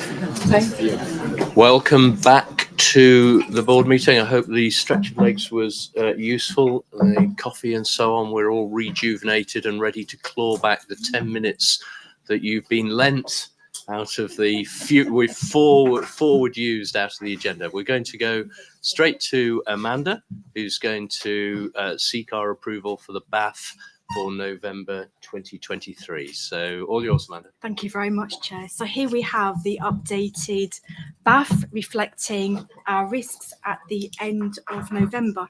And as we will have seen, we continue to use the updated version, which I hope colleagues will agree is much more easier on the eye, but all the risks from last time have been updated. The updated position in terms of risk owner and how we're mitigating is also shown on the attached. And as Sharon actually mentioned earlier on, this is very much a developing BAF in that post the ICP meeting a week on Friday, whereby the system assurance framework is being presented, the plan is then to bring that data and align to our current BAF so that when we get to see the BAF in January, it should have the board assurance framework as well as the system assurance framework added, and should be much more meaningful in terms of the risk in its entirety. So that's something that we are very much working forward and look forward to presenting that to you all in January. But in terms of the current BAF, as we can see, we have 12 current risks that continue to be managed, and there has been a wee bit of movement on a couple of the risks from when we saw last time, notably risk number 30 in terms of having appropriate and comprehensive arrangements in place with regards to our freedom to speak up arrangements. And since last time and the review and the ongoing work over the last 4 weeks, we have now reduced the risk rating to 12, and we will obviously be mindful of how that risk continues, indeed, when the Guardian service are fully on board commencing next week. So that's something that we are actively pursuing. In terms of the actual document as a whole, colleagues will see that at the end of the actual report, we have included the top risks pertaining to each directorate, as we have done in previous meetings or board meetings, and those risks are kept under review and the like through the risk forum that continue to meet on a monthly basis. So all in all, Chair, I think we are in a good position in that we are actively managing. Yes, we have a lot of red, but then given these are our most strategic risks, then that may or may not be appropriate. But I am assured that we're doing everything we can to actually review and mitigate and indeed take through to the audit committee, because they need to obviously make sure that as a committee they are assured on our due processes. Thank you, Amanda. And actually at the January meeting, that alignment with system risks and ICP and so on is going to be critical, because I'm thinking back 12 months or more now, whenever it was we started this journey on the BAF and the relationship between the ICB and the system. This is a really key point, isn't it? Can I just add one more point, Chair, if I may? So when we presented last board meeting, in fact, I think it was agreed and duly actioned that future reports would refer where appropriate to the relevant risk, and that has now been included for this board meeting. Yeah. Thank you. Good point to note, Amanda. Thank you very much. Any questions, Kath? Thank you. I just wanted to share some experience regarding freedom to speak up. We use the Guardian service, which is an external organisation. Learning for us has been that it's been really well received, with significantly increased numbers of people using the Guardian service. Our learning has been when there are single, simple, isolated situations, we've got a really good response within the organisation to tackling the issues that have been raised. Where it's been more of a struggle has been the complexity with multiple issues around a particular area, service, geography, etc. So I suppose what I'm doing is sharing my experience that actually having the front end and the policies, etc. is brilliant, but actually it's the so what and what next that comes from it, which may be something that, and would be very happy to talk through what we're doing, some of the pitfalls that we've had, and because it's really important that the front end isn't seen as really positive, and if there's not the response at the end of it, then people will lose faith in that service. So I just wanted to share that. And Amanda, is that something that can be appropriately taken into that ICP system-wide discussion as well? Absolutely, and it would actually extend beyond the ICP into future audit committees as well. Yeah, noted. Janet? Thank you, Chair. So at the end of second month as an audit chair, one of the things I have been focusing on is the risk arrangements, the risk insurance arrangements, and I've spent some time with Amanda and her team. So we've got our first audit committee next week, so I'll be looking at how risk is managed and what the conversation in the committees is, and I'll be coming to all the committees to see what that detailed conversation is, and then to get the right assurance piece through to board and also to the audit committee. Excellent. Thank you very much. Any other questions or points? Otherwise, we're asked to... oh, sorry, I beg your pardon. Ed, you did say, yeah, over to you. Yeah. Just on the freedom to speak up risk, is that for the ICB organisation, or is that for the ICB or ICS system, as it were? It's for the ICB organisation. Okay. It was just a question about whether we should be taking more of an overview of, because the ICB is a very narrow part of the issue, isn't it? So let me take that away, Ed. Yeah. Thank you. So again, take that into the system discussion. Yeah. Okay. Yeah. Good. Thank you. So with that comment and noting that risk to which Ed has just referred is the only one that's actually amended in this report compared to that which you received last time, and the risk reduced as noted. Are we happy to approve and look forward to the update then along with system risk at the next board in January? All agreed? Lovely.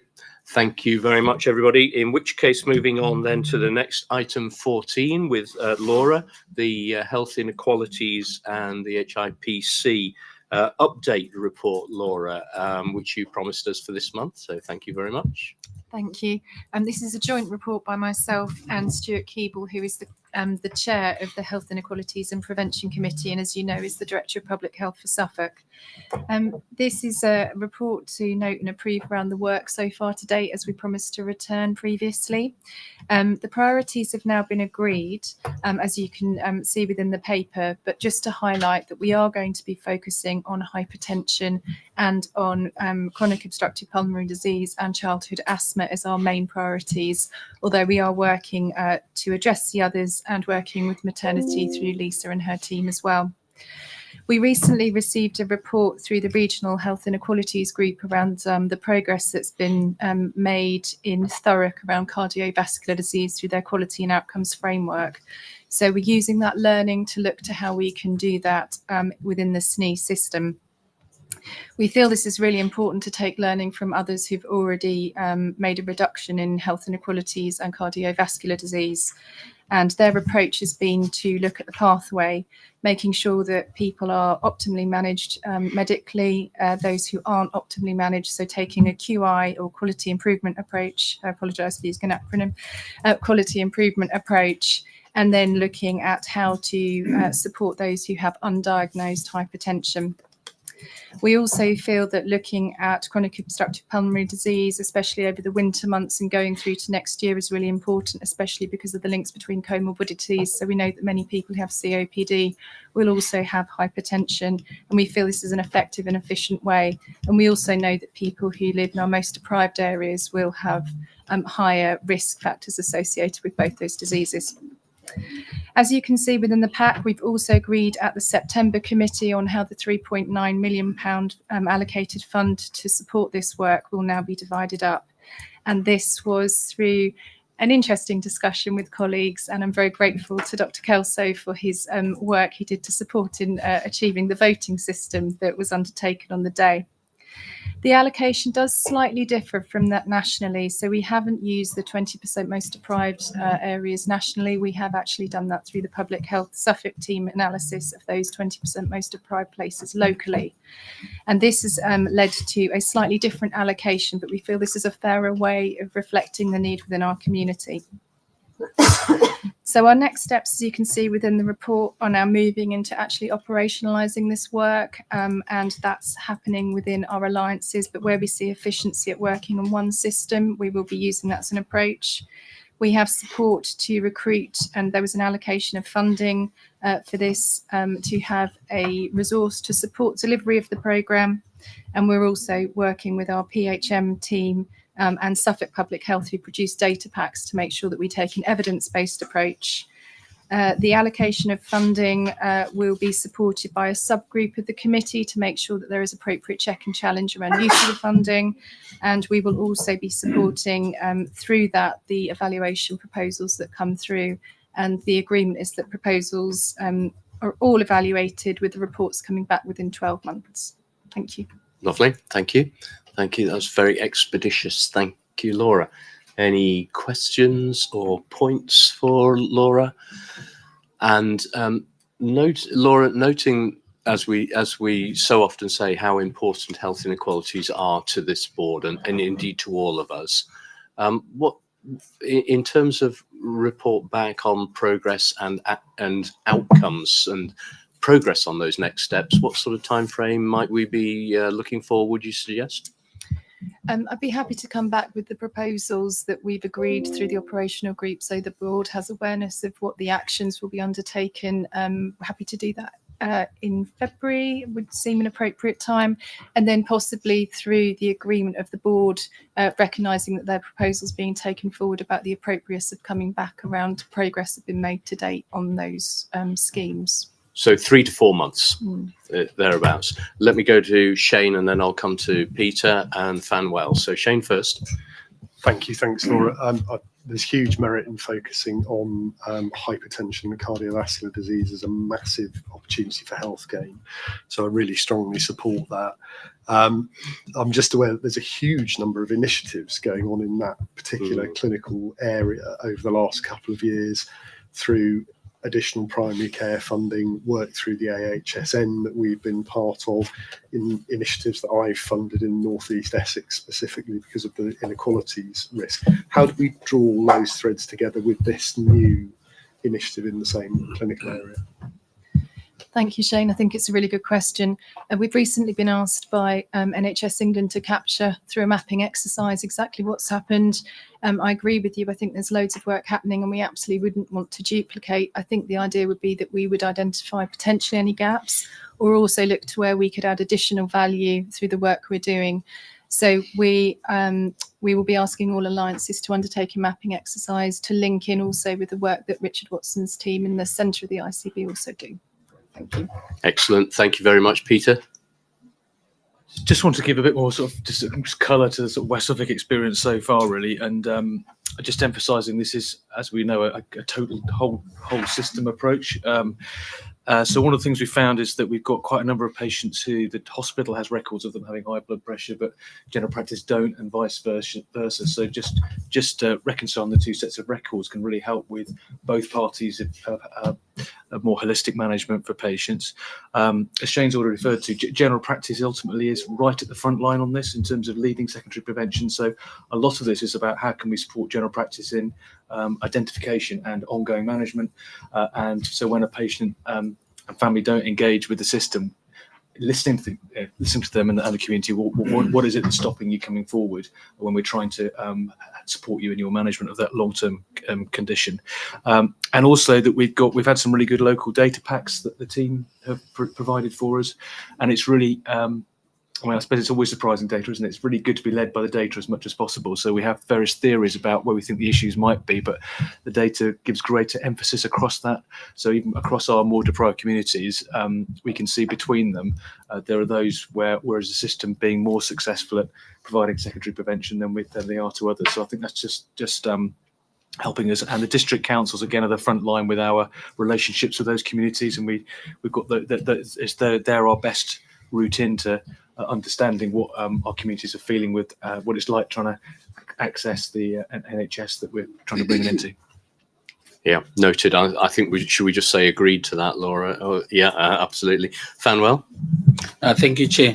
I think my point sort of touches on what Shane has just talked about. Given the tight time scales that we have in terms of turning around this, the concern is that, we might find ourselves just doing more of the same, the things that we're already doing. And sometimes what is needed is really getting to the bottom of, what are the issues within our communities.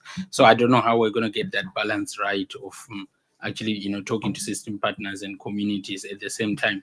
We need to deliver this within that sort of very tight time scale. Yeah. Go on, Laura. I think it's an excellent point. I think it's something we all recognise as well. I do think time scales are tight. I think that's one of the reasons why working through the alliances at place, making sure that all partners are engaged, making sure we're utilising the links into the communities, but also we recognise at the beginning of this work, we should be maximising the integrated care partnership network and the VCF-SE groups as well around the table, so that we can make sure that we have voice heard in everything we do, because we do recognise that there isn't a one-size-fits-all at all. So actually different communities will have different requirements.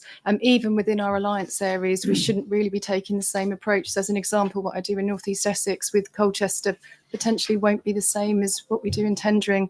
So I think we need to really recognise that and make sure that's drawn out. And that's where the challenge comes in with that subgroup, I think, around the proposals that come forward. Thank you. Yeah, good point. Let me, I got you, Frida. Let me go to Howard, Kath, and then Frida, and then we'll see if we can move on. Howard?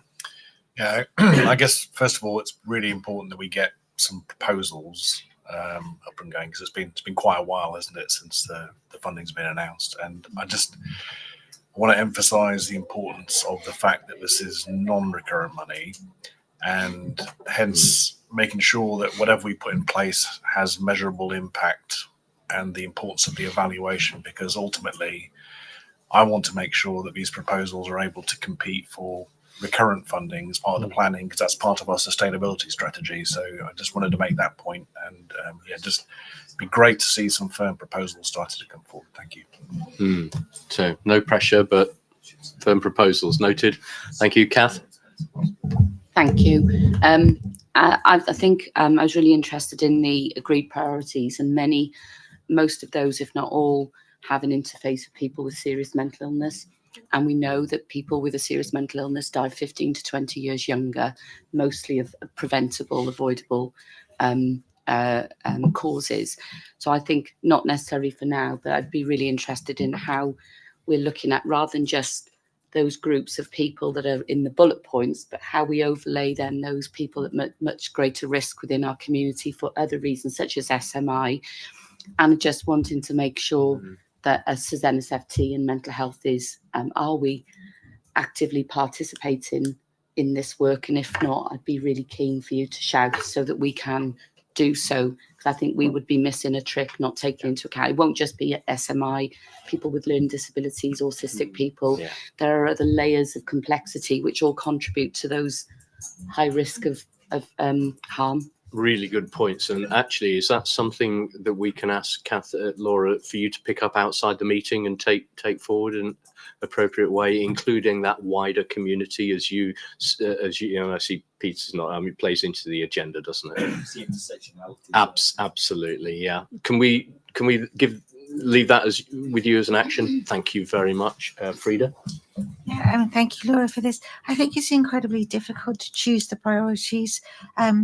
But the one thing that's sort of omitted from the priorities is obesity.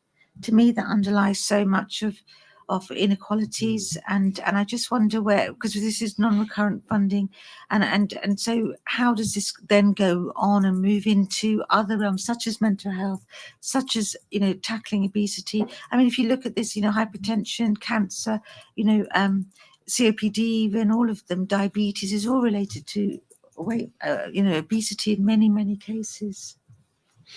It's a good point, and perhaps you could also comment, Laura, on how fixed those priorities are, or whether we're looking for at a particular time frame now to approve today, and whether the priorities will be reviewed, especially in the context of the funding discussion, as Howard raised. So over to you.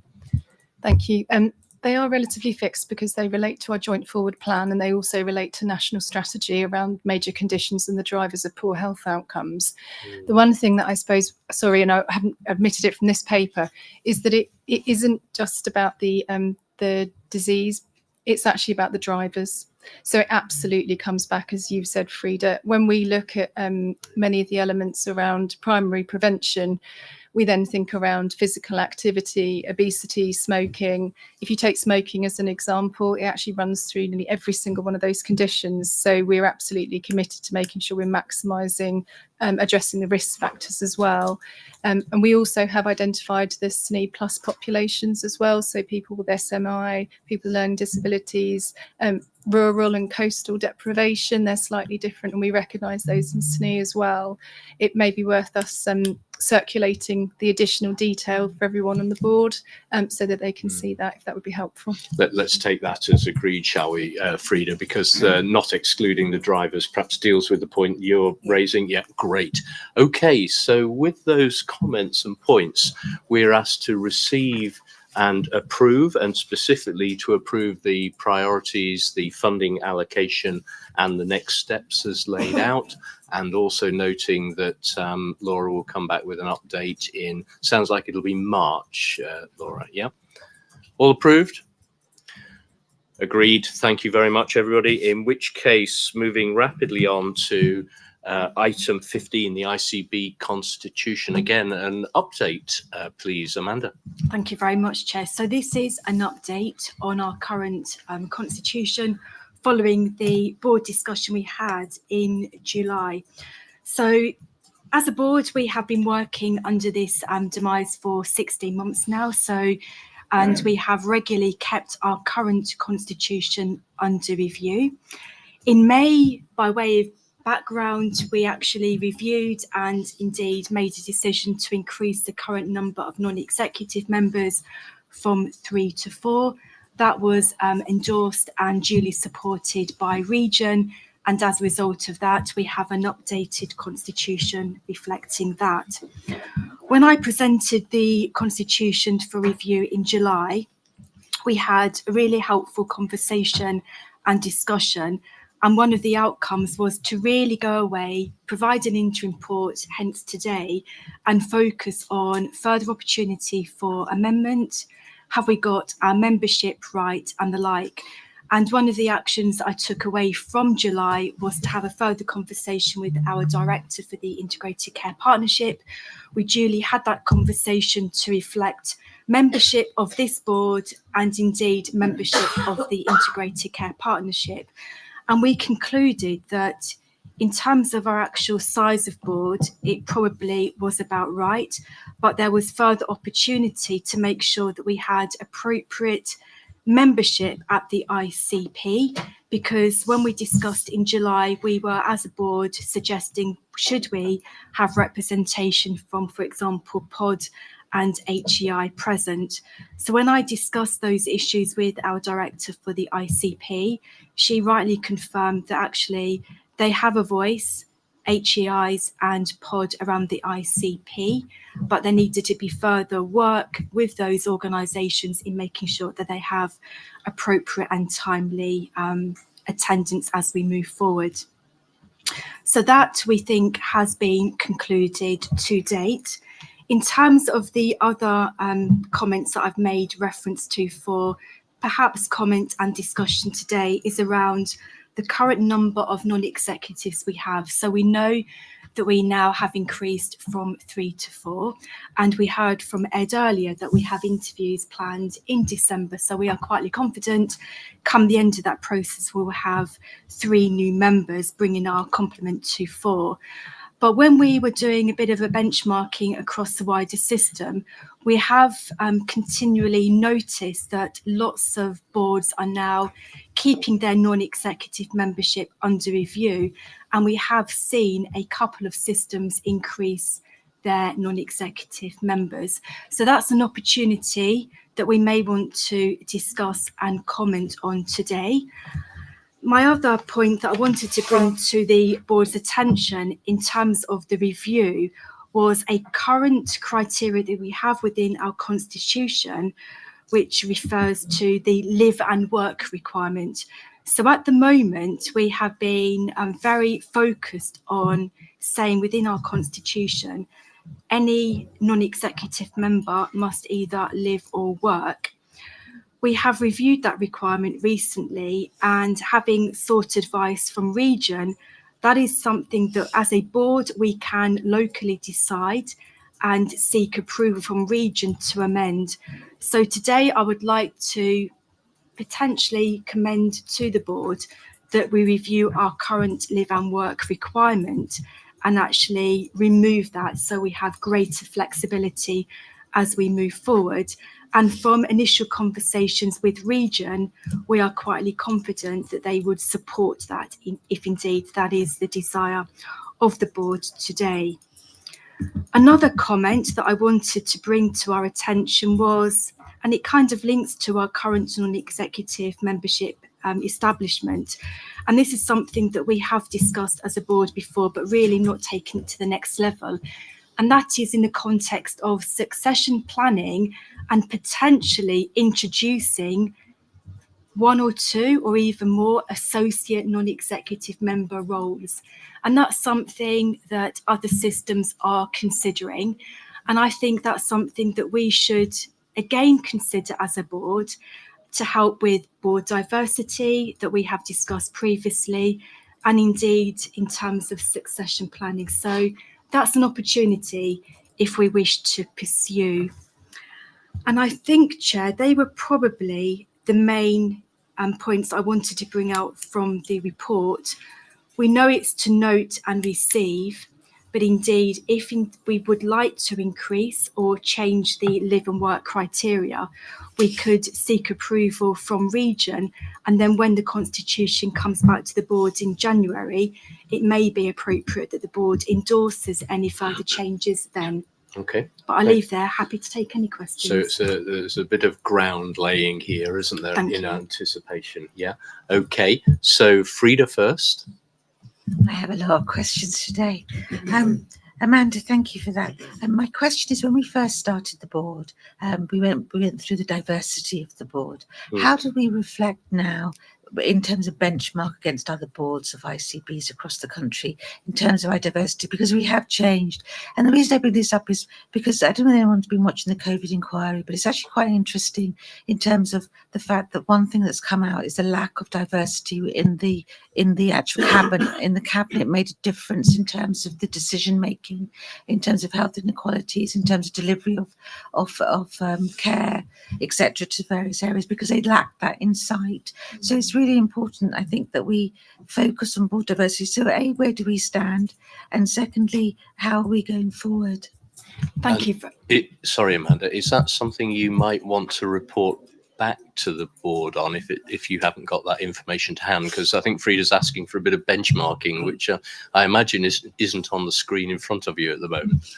It isn't. So I refer from commenting, and I will take your point, Chair, and bring facts and figures back next time. Brilliant. Thank you very much, Amanda. Shane? Thank you. I don't really feel able to comment on the number of non-executive members. I think that's it's really a decision for the chairman as to whether you can manage the size of the board, isn't it? But I think the idea of the associate non-executive members is an excellent one. We have associate non-executive directors on our board. It provides a great refreshing of the pool of talent and brings people up to the level of engagement needed for non-executives. So I think that's a really good idea.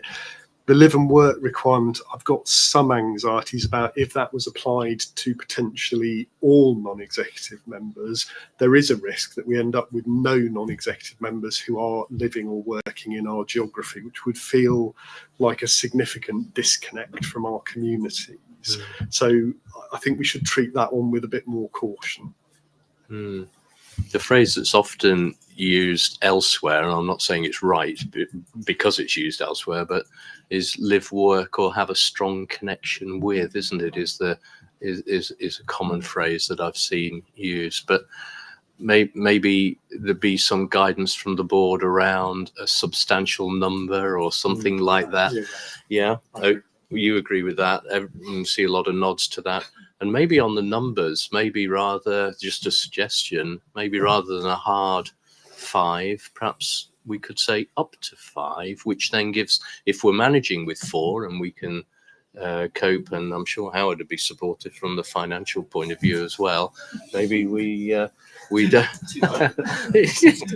No comment needed, Howard. Maybe up to 5, yeah, and strong support for the NEMS. Do we need to put associate NEMS? Do we need to put a number on that, or is it?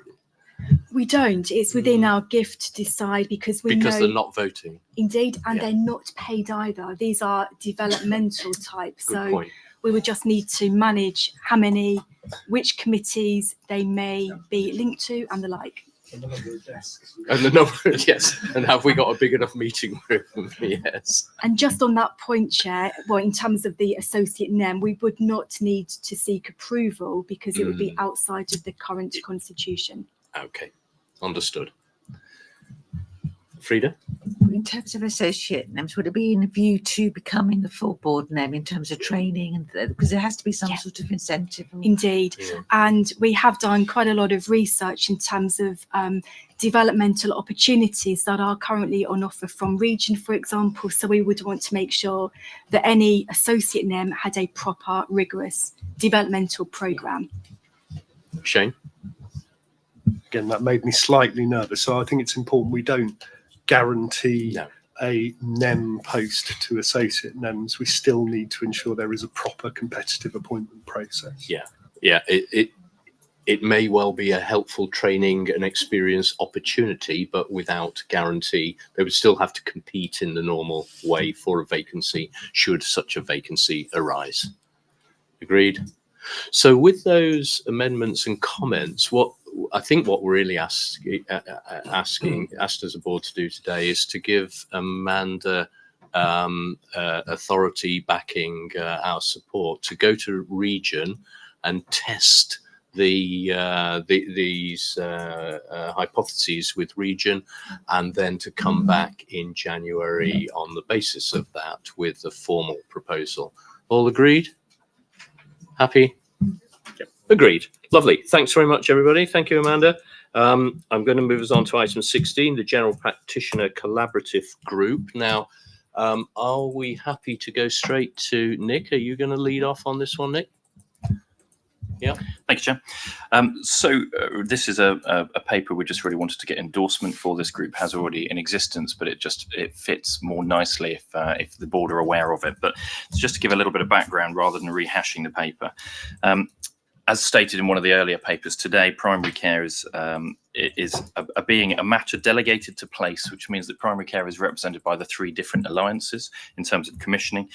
We've also seen that there are 91 practices, 25 primary care networks, hundreds of GPs and several hundred owners in these independent contractor models. So trying to get a view from general practice to be represented at board is somewhat of a challenge, and that's a national thing. So Frida and I, early in our tenure in these roles, decided it might be an idea to try and pull together our 2 local medical committees, Essex and Suffolk, our 2 GP federations, and some representatives of GP clinical directors within PCNs, not as a decision-making body, but as a conduit between primary care on the ground and the board, and vice versa, in a way that we can try and test the waters with any ideas that are coming to board with general practice, and to try any ideas that general practice are thinking of to bring to the board.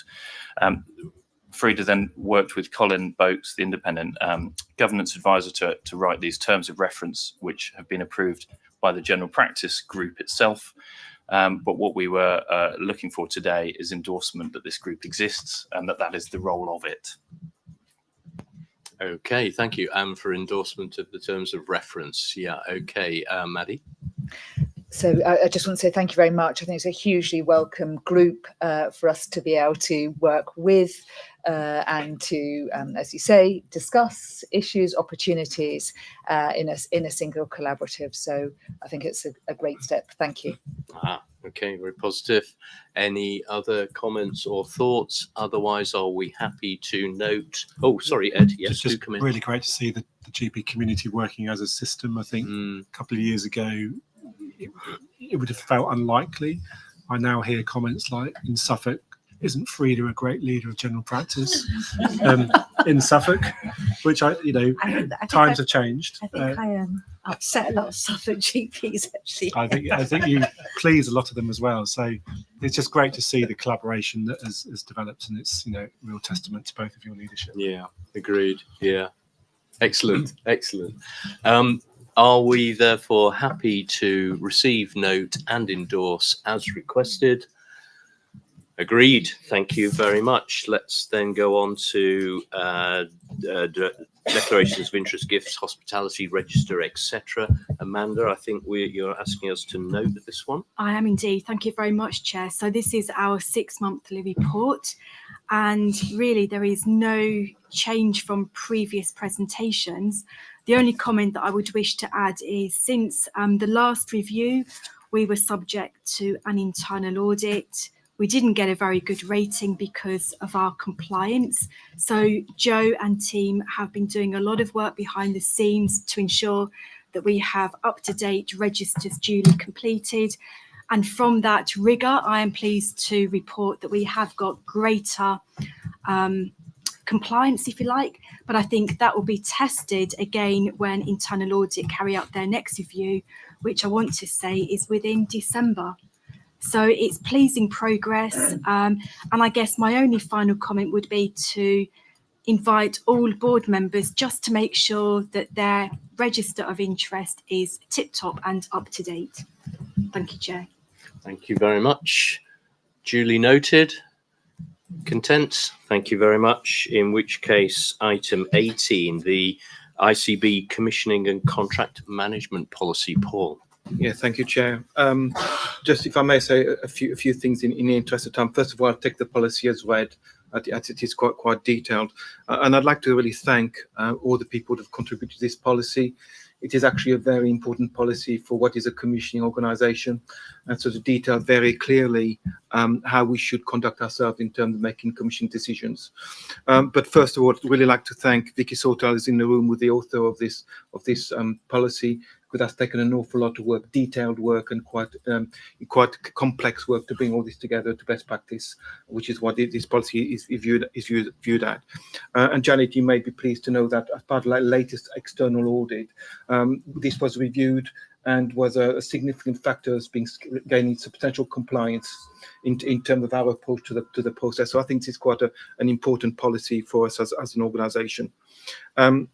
I think it's important to note that the policy is underpinned by statutory obligation and legislation, and I think quite an important point, particularly with sight on the new provider selection regime, which is due to happen in January. We think if it gets signed off sort of nationally, I think we've made a big effort to address health inequalities, equality impact assessment, and all those things to run through into our approach. And in fact, when you look at the documentation and the appendixes which underpin much of this, it actually walks us through each step of the process of how we should review a commission decision, whether that's decommission or commission decision, because essentially you end up balancing finances versus equality, impact, and outcomes as an approach. So again, this helps us to get to the right position or the right conclusion as we move forwards. I think importantly, it clearly defines roles and responsibilities in terms of who's accountable for what, which I think is really quite important, particularly from an internal audit point of view. I think, Janet, in particular, as you will see. It essentially it is also then supported by other initiatives you'll see within the policy. We've recently commissioned an Attain database, which is a repository for all of our contract all of our services, which will help us keep sight on where we are, which one of those. It will be an important part of our sustainability moving forward in terms of service reviews, etc. And I would say it has also had very wide consultation in terms of system working. So essentially, I'm happy to answer any detailed question, and Vicky, I'm sure, will be happy to answer any other technical questions should you wish to ask any questions. But again, a very big thank you for pulling this together, which I think, again, I can't stress, I think is an important policy for us. Thank you, Paul, and Vicky as well. Great piece of work, and also perhaps it's worth the board noting that this actually also helps deliver the ICB's net zero journey, because it deals with a very difficult area called the Scope 3 emissions. And actually, in the week that COP28 is starting, a very apposite timing. So thank you for that. I know it's the beginning of a journey. Let me go to Howard first, and then Pete. Yeah, thank you, Paul, and thank you, Vicky. I think it's an excellent document, so I just wanted to lend my support to it. There's two aspects, really. One is it's good governance in terms of making sure that we're sort of safe, compliant, legal, etc., but also in terms of supporting getting underneath the sort of the service reviews, etc., that we need to get underneath it over the next few years in terms of our financial sustainability. So I think just wanted to provide my support for this paper. Thank you. Thank you, Howard. Pete. Thank you, Chair. Yeah, no, I'd like to offer my endorsement as well. And I think it's really, really important in the context of integrated commissioning as well, Paul, and how we support our market in terms of being sustainable, and equally how we support the system balance in terms of our financial position. I'm also pleased to note your coverage of the BCF and how we make sure that our arrangements in relation to lead commissioning responsibilities, but at the same time accountability is still covered in the governance that we have. Certainly the commitment that we would want to give is that we could relook at our BCF business case templates and what have you to make sure that they fall in line with the accountabilities of the ICB. And you simply say yes. Yeah, absolutely. And of course, if there are any opening for alignment, be happy to have that conversation too.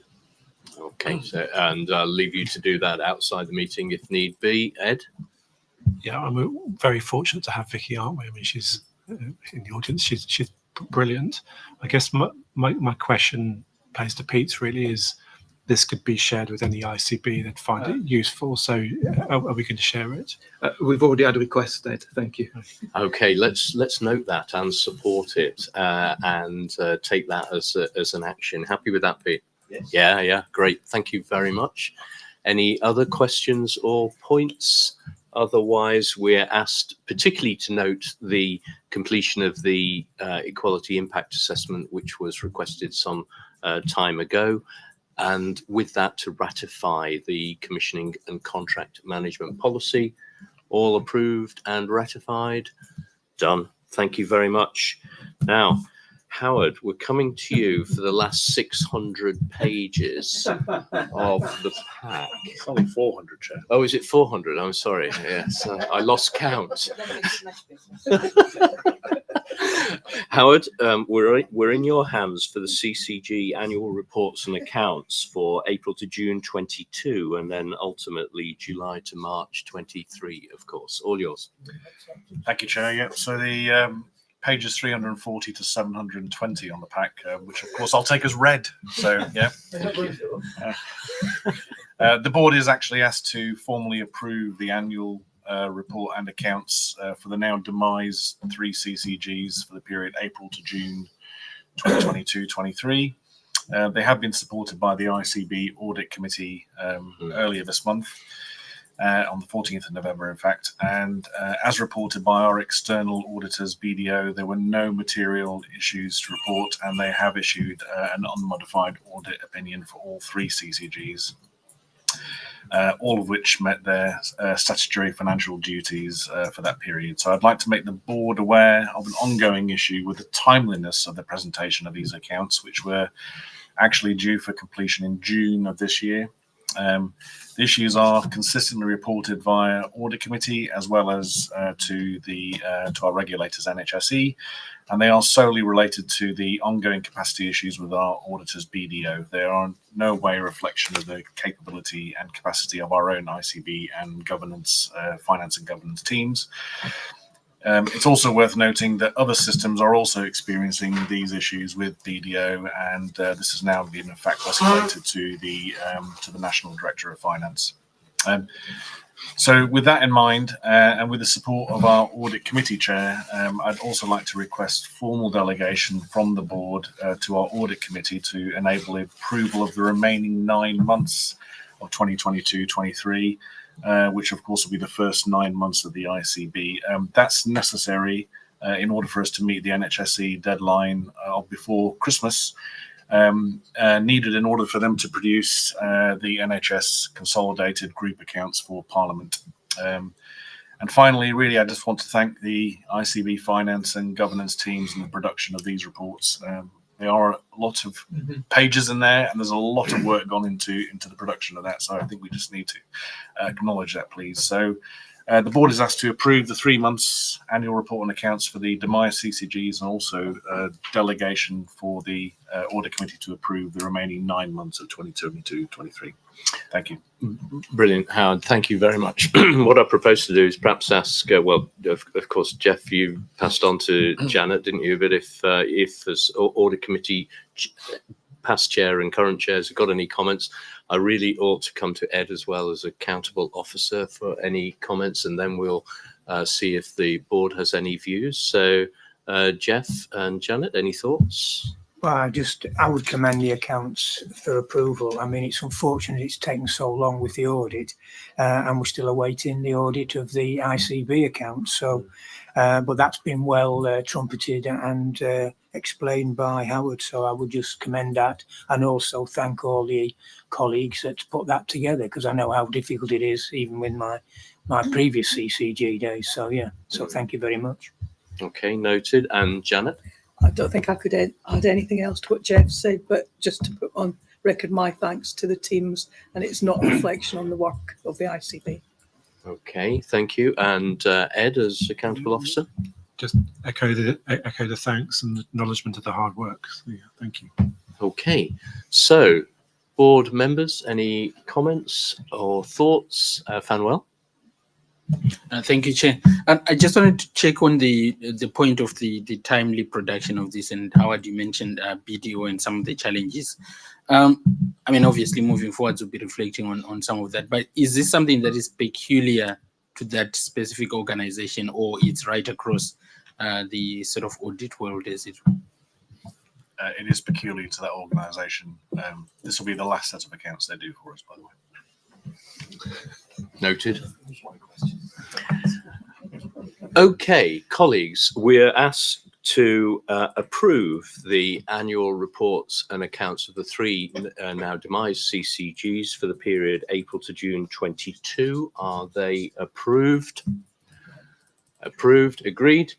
And then we're asked to delegate, for the reasons as explained by Howard, authority to the audit committee to approve the ICB accounts for the period July 22 to March 23.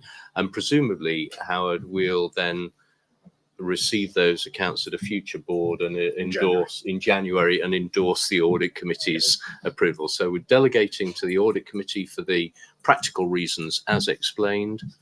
Agreed? Done. Thank you very much, everybody. Thank you, Howard, and thank you, board members. So, committee minutes and highlight reports. Usually what I do, and I'm surprised that we might actually have time to do it as well, you have to go to page 721 in your pack to now catch up with where we are. But what I usually do here is whiz through these and make sure that we're actually receiving, but give an opportunity for board members to raise any questions, or for the lead on each committee to make any points they want to do. I'm conscious we could take these on block, but given that we have time, I don't want us to avoid accidentally avoid the opportunity to ask any questions should members wish to. So let's whiz through them. Audit committee, the extraordinary committee meeting on the 14th of the 11th. Any points to raise, Janet? Just to say that covers what we've just discussed about the annual report and accounts. Yep, you're happy with that. And any questions from colleagues? None. B, the remuneration, etc. committee virtual on the 26th of the 10th, and then face-to-face 4th of the 10th. Still virtual, but not electronic, if you know what I mean, on the 4th of the 10th and the 7th of the 11th. Fanwell, anything to say? Nothing to add? Any questions? Noted. Finance committee on 12th of the 9th and 10th of the 10th. Edward or Howard, any comments? All done? No question? Oh, sorry, Jeff. Big Oh, one. just to say the most of the information and reports have been reflected in the board today, because it's mainly been about cost pressures and the West Suffolk recovery plan, which I'd like to thank all colleagues on the finance committee and the directors of finance, and including Howard, have worked well together to actually land that plan. And you know, at the moment we're expecting to break even at the end of this year, which is a good result. However, the long-term plan will create a bigger challenge, and we need to reflect how we deal with a lot of the non-recurring funding that's in that base going forward. So that will be a much bigger, I think, effort by the system to bring all of that budget to play.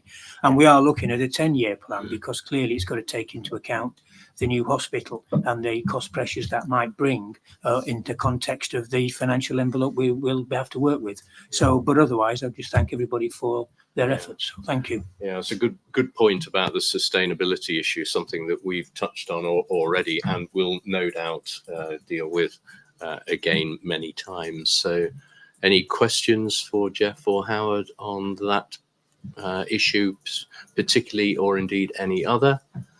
No, thank you very much. Quality, 14th of September, 9th of November. Fanwell, anything to raise? Colleagues, any questions? No. People, 18th of the 10th. Amanda, anything to raise? No. No questions. People and communities, 6th of the 9th, 4th of the 10th. Again, I'll have to look to you, I think, Amanda, for that, if there are anything to raise. No. And no questions. Estates, I'm not sure who to ask about that, because we don't have Paul Fenton here, do we? But any questions from board members on that update? No, nothing. Strategic digital insurance, 10th of the 10th. Andrew? Only to draw your attention to the conversation on the federated data platform, and also the cousin, the secure data environment, which is a research equivalent. Noted, thank you. And any questions? Nope. Ipswich and East Suffolk Alliance, anything that you'd like to raise at all? No, thank you. It was a good and lively meeting, I think. Yep, all done. Any questions? And North East Alliance, Laura? Yeah, we had a really interesting meeting. We had a presentation which ran into a workshop on mental health presentations at ESNEFT. It was jointly run by ePut and ESNEFT, and is now leading on to some further work within the Alliance. Thanks. Thank you. And any questions? No. And then West Suffolk, Peter? I'll make sure you get some minutes for the next meetings, but we've sort of had deep dives on diabetes, dementia and health inequalities have been the main points of focus beyond normal business at the last sessions. Okay, thank you. Any questions for Peter? No, all done. Thank you very much. We'll record those as received and noted with due comments. We're then asked to receive and note the attendance log. Any questions on it, or shall we simply receive our note? Done. Then any other business? None has been notified to me prior, but I'm looking round the table now to see if anybody is going to raise a hand. And I think it's fair to say no, any other business raised. So date of the next meeting, 30th of January. And we can then now go to questions from the public, and nothing has come in electronically. Any other questions? Mike, yep, come on, all yours. Do you want a microphone? Yeah, here it comes. Thank you. Good morning. Very interesting debate today. Very pleased to hear Maddie's presentation. I now have the papers. I shall study that and come back to you in due course. I would like to report that we have at long last achieved progress on the Felixstowe Peninsula with regards to how we're going to look after existing patients and the 10,000 more that will be coming to us during the local plan period. And it would appear that all three surgeries are hopefully looking to expand to meet that need. I was going to tell you about my experience with regards to what happens when your wife has a heart attack on a Saturday evening. But we don't have time for that, other than to say that she eventually ended up at Royal Patworth. She had a triple bypass operation, and I am now currently chief commode, emptier, cook, bottle washer, and all other things needed when somebody is discharged from hospital. What I did want to raise with you, and I think this was one that you may have missed, was at the local or the recent Suffolk Health and Wellbeing Board meeting, we had a presentation of a survey that was done by Suffolk Health Watch. And it was specific to information that's been given or is available or is known to those of us, and I must declare an interest, I'm awaiting a procedure. I'm one of 7.8 million people in the land that's in that position. And what they, I don't know whether you've seen the Health Watch survey report, but what it indicated, and I was a bit staggered by it, was that the information for folks that are waiting for these procedures it's available, but it's not really known by the patients themselves. And it may well be a point we need to be making more with our hospitals as to what charitable groups, what community groups are there to assist what is now going to be a much longer period whilst they're awaiting. And what we don't really want, do we, is for them to deteriorate further, not because of their medical condition, but because of their social or lack of support. Certainly mental deterioration because of the concern and fear of what might be happening to you because it has been delayed, all of those sorts of things. And I didn't really know what the ICB could be doing into the future. Perhaps it could be an agenda item on your next meeting. How could you strengthen community support for folks that are awaiting elective procedures to be done by the NHS? Thank you, Chairman. That was no, thank you very much. Good meeting. No, thank you, and best wishes to your wife as well. So, oh, good. It was good to hear. Okay. we won't go there. But seriously, best wishes to her, and hope that continues to go well. So in terms of waiting list support, there are a number of initiatives, of course, but maybe we also need to perhaps think in our own minds about the comms on that as well. So let me start with Paul. Yeah, so we've had a long-standing conversation with Healthwatch, and Chair, if you remember, they came to board and presented the last output of their review sometime, and we made sure that we linked the waiting well conversations at that moment in time. I think there is probably a bit of a view expressed, because I've had further conversation with Andy Yakub around how were we asking the right questions. So essentially, I've invited Andy to our SPED, elective recovery committee, to have a further conversation about making sure we address the right questions. But at the same time, I've sort of made sure, and we've had some early conversation to link that particular piece of work to the health and equality agenda, because we have an awful lot of people waiting a long time to see whether we should address that issue through that lens as well.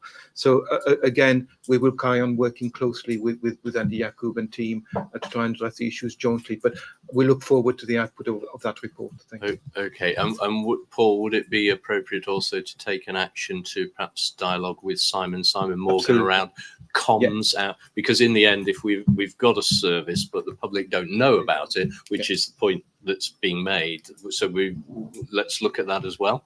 Agreed. And of course, the only point to make, and most of these things sit at the alliance level, but there are clearly some slight differences within each of the place, and actually we need to make sure we reflect. Yeah, and quite rightly so. Yeah. Okay. Noted. Good. Okay, everybody. Thank you very much. In which case, at 12 minutes to 12, well done. You actually finished. You've 12 minutes early, so I think you've done really well. You actually got now a 12-minute break before the start of your next meeting. So shall we say meeting closed, and we'll see you all again on the 30th of January. Thanks, everybody.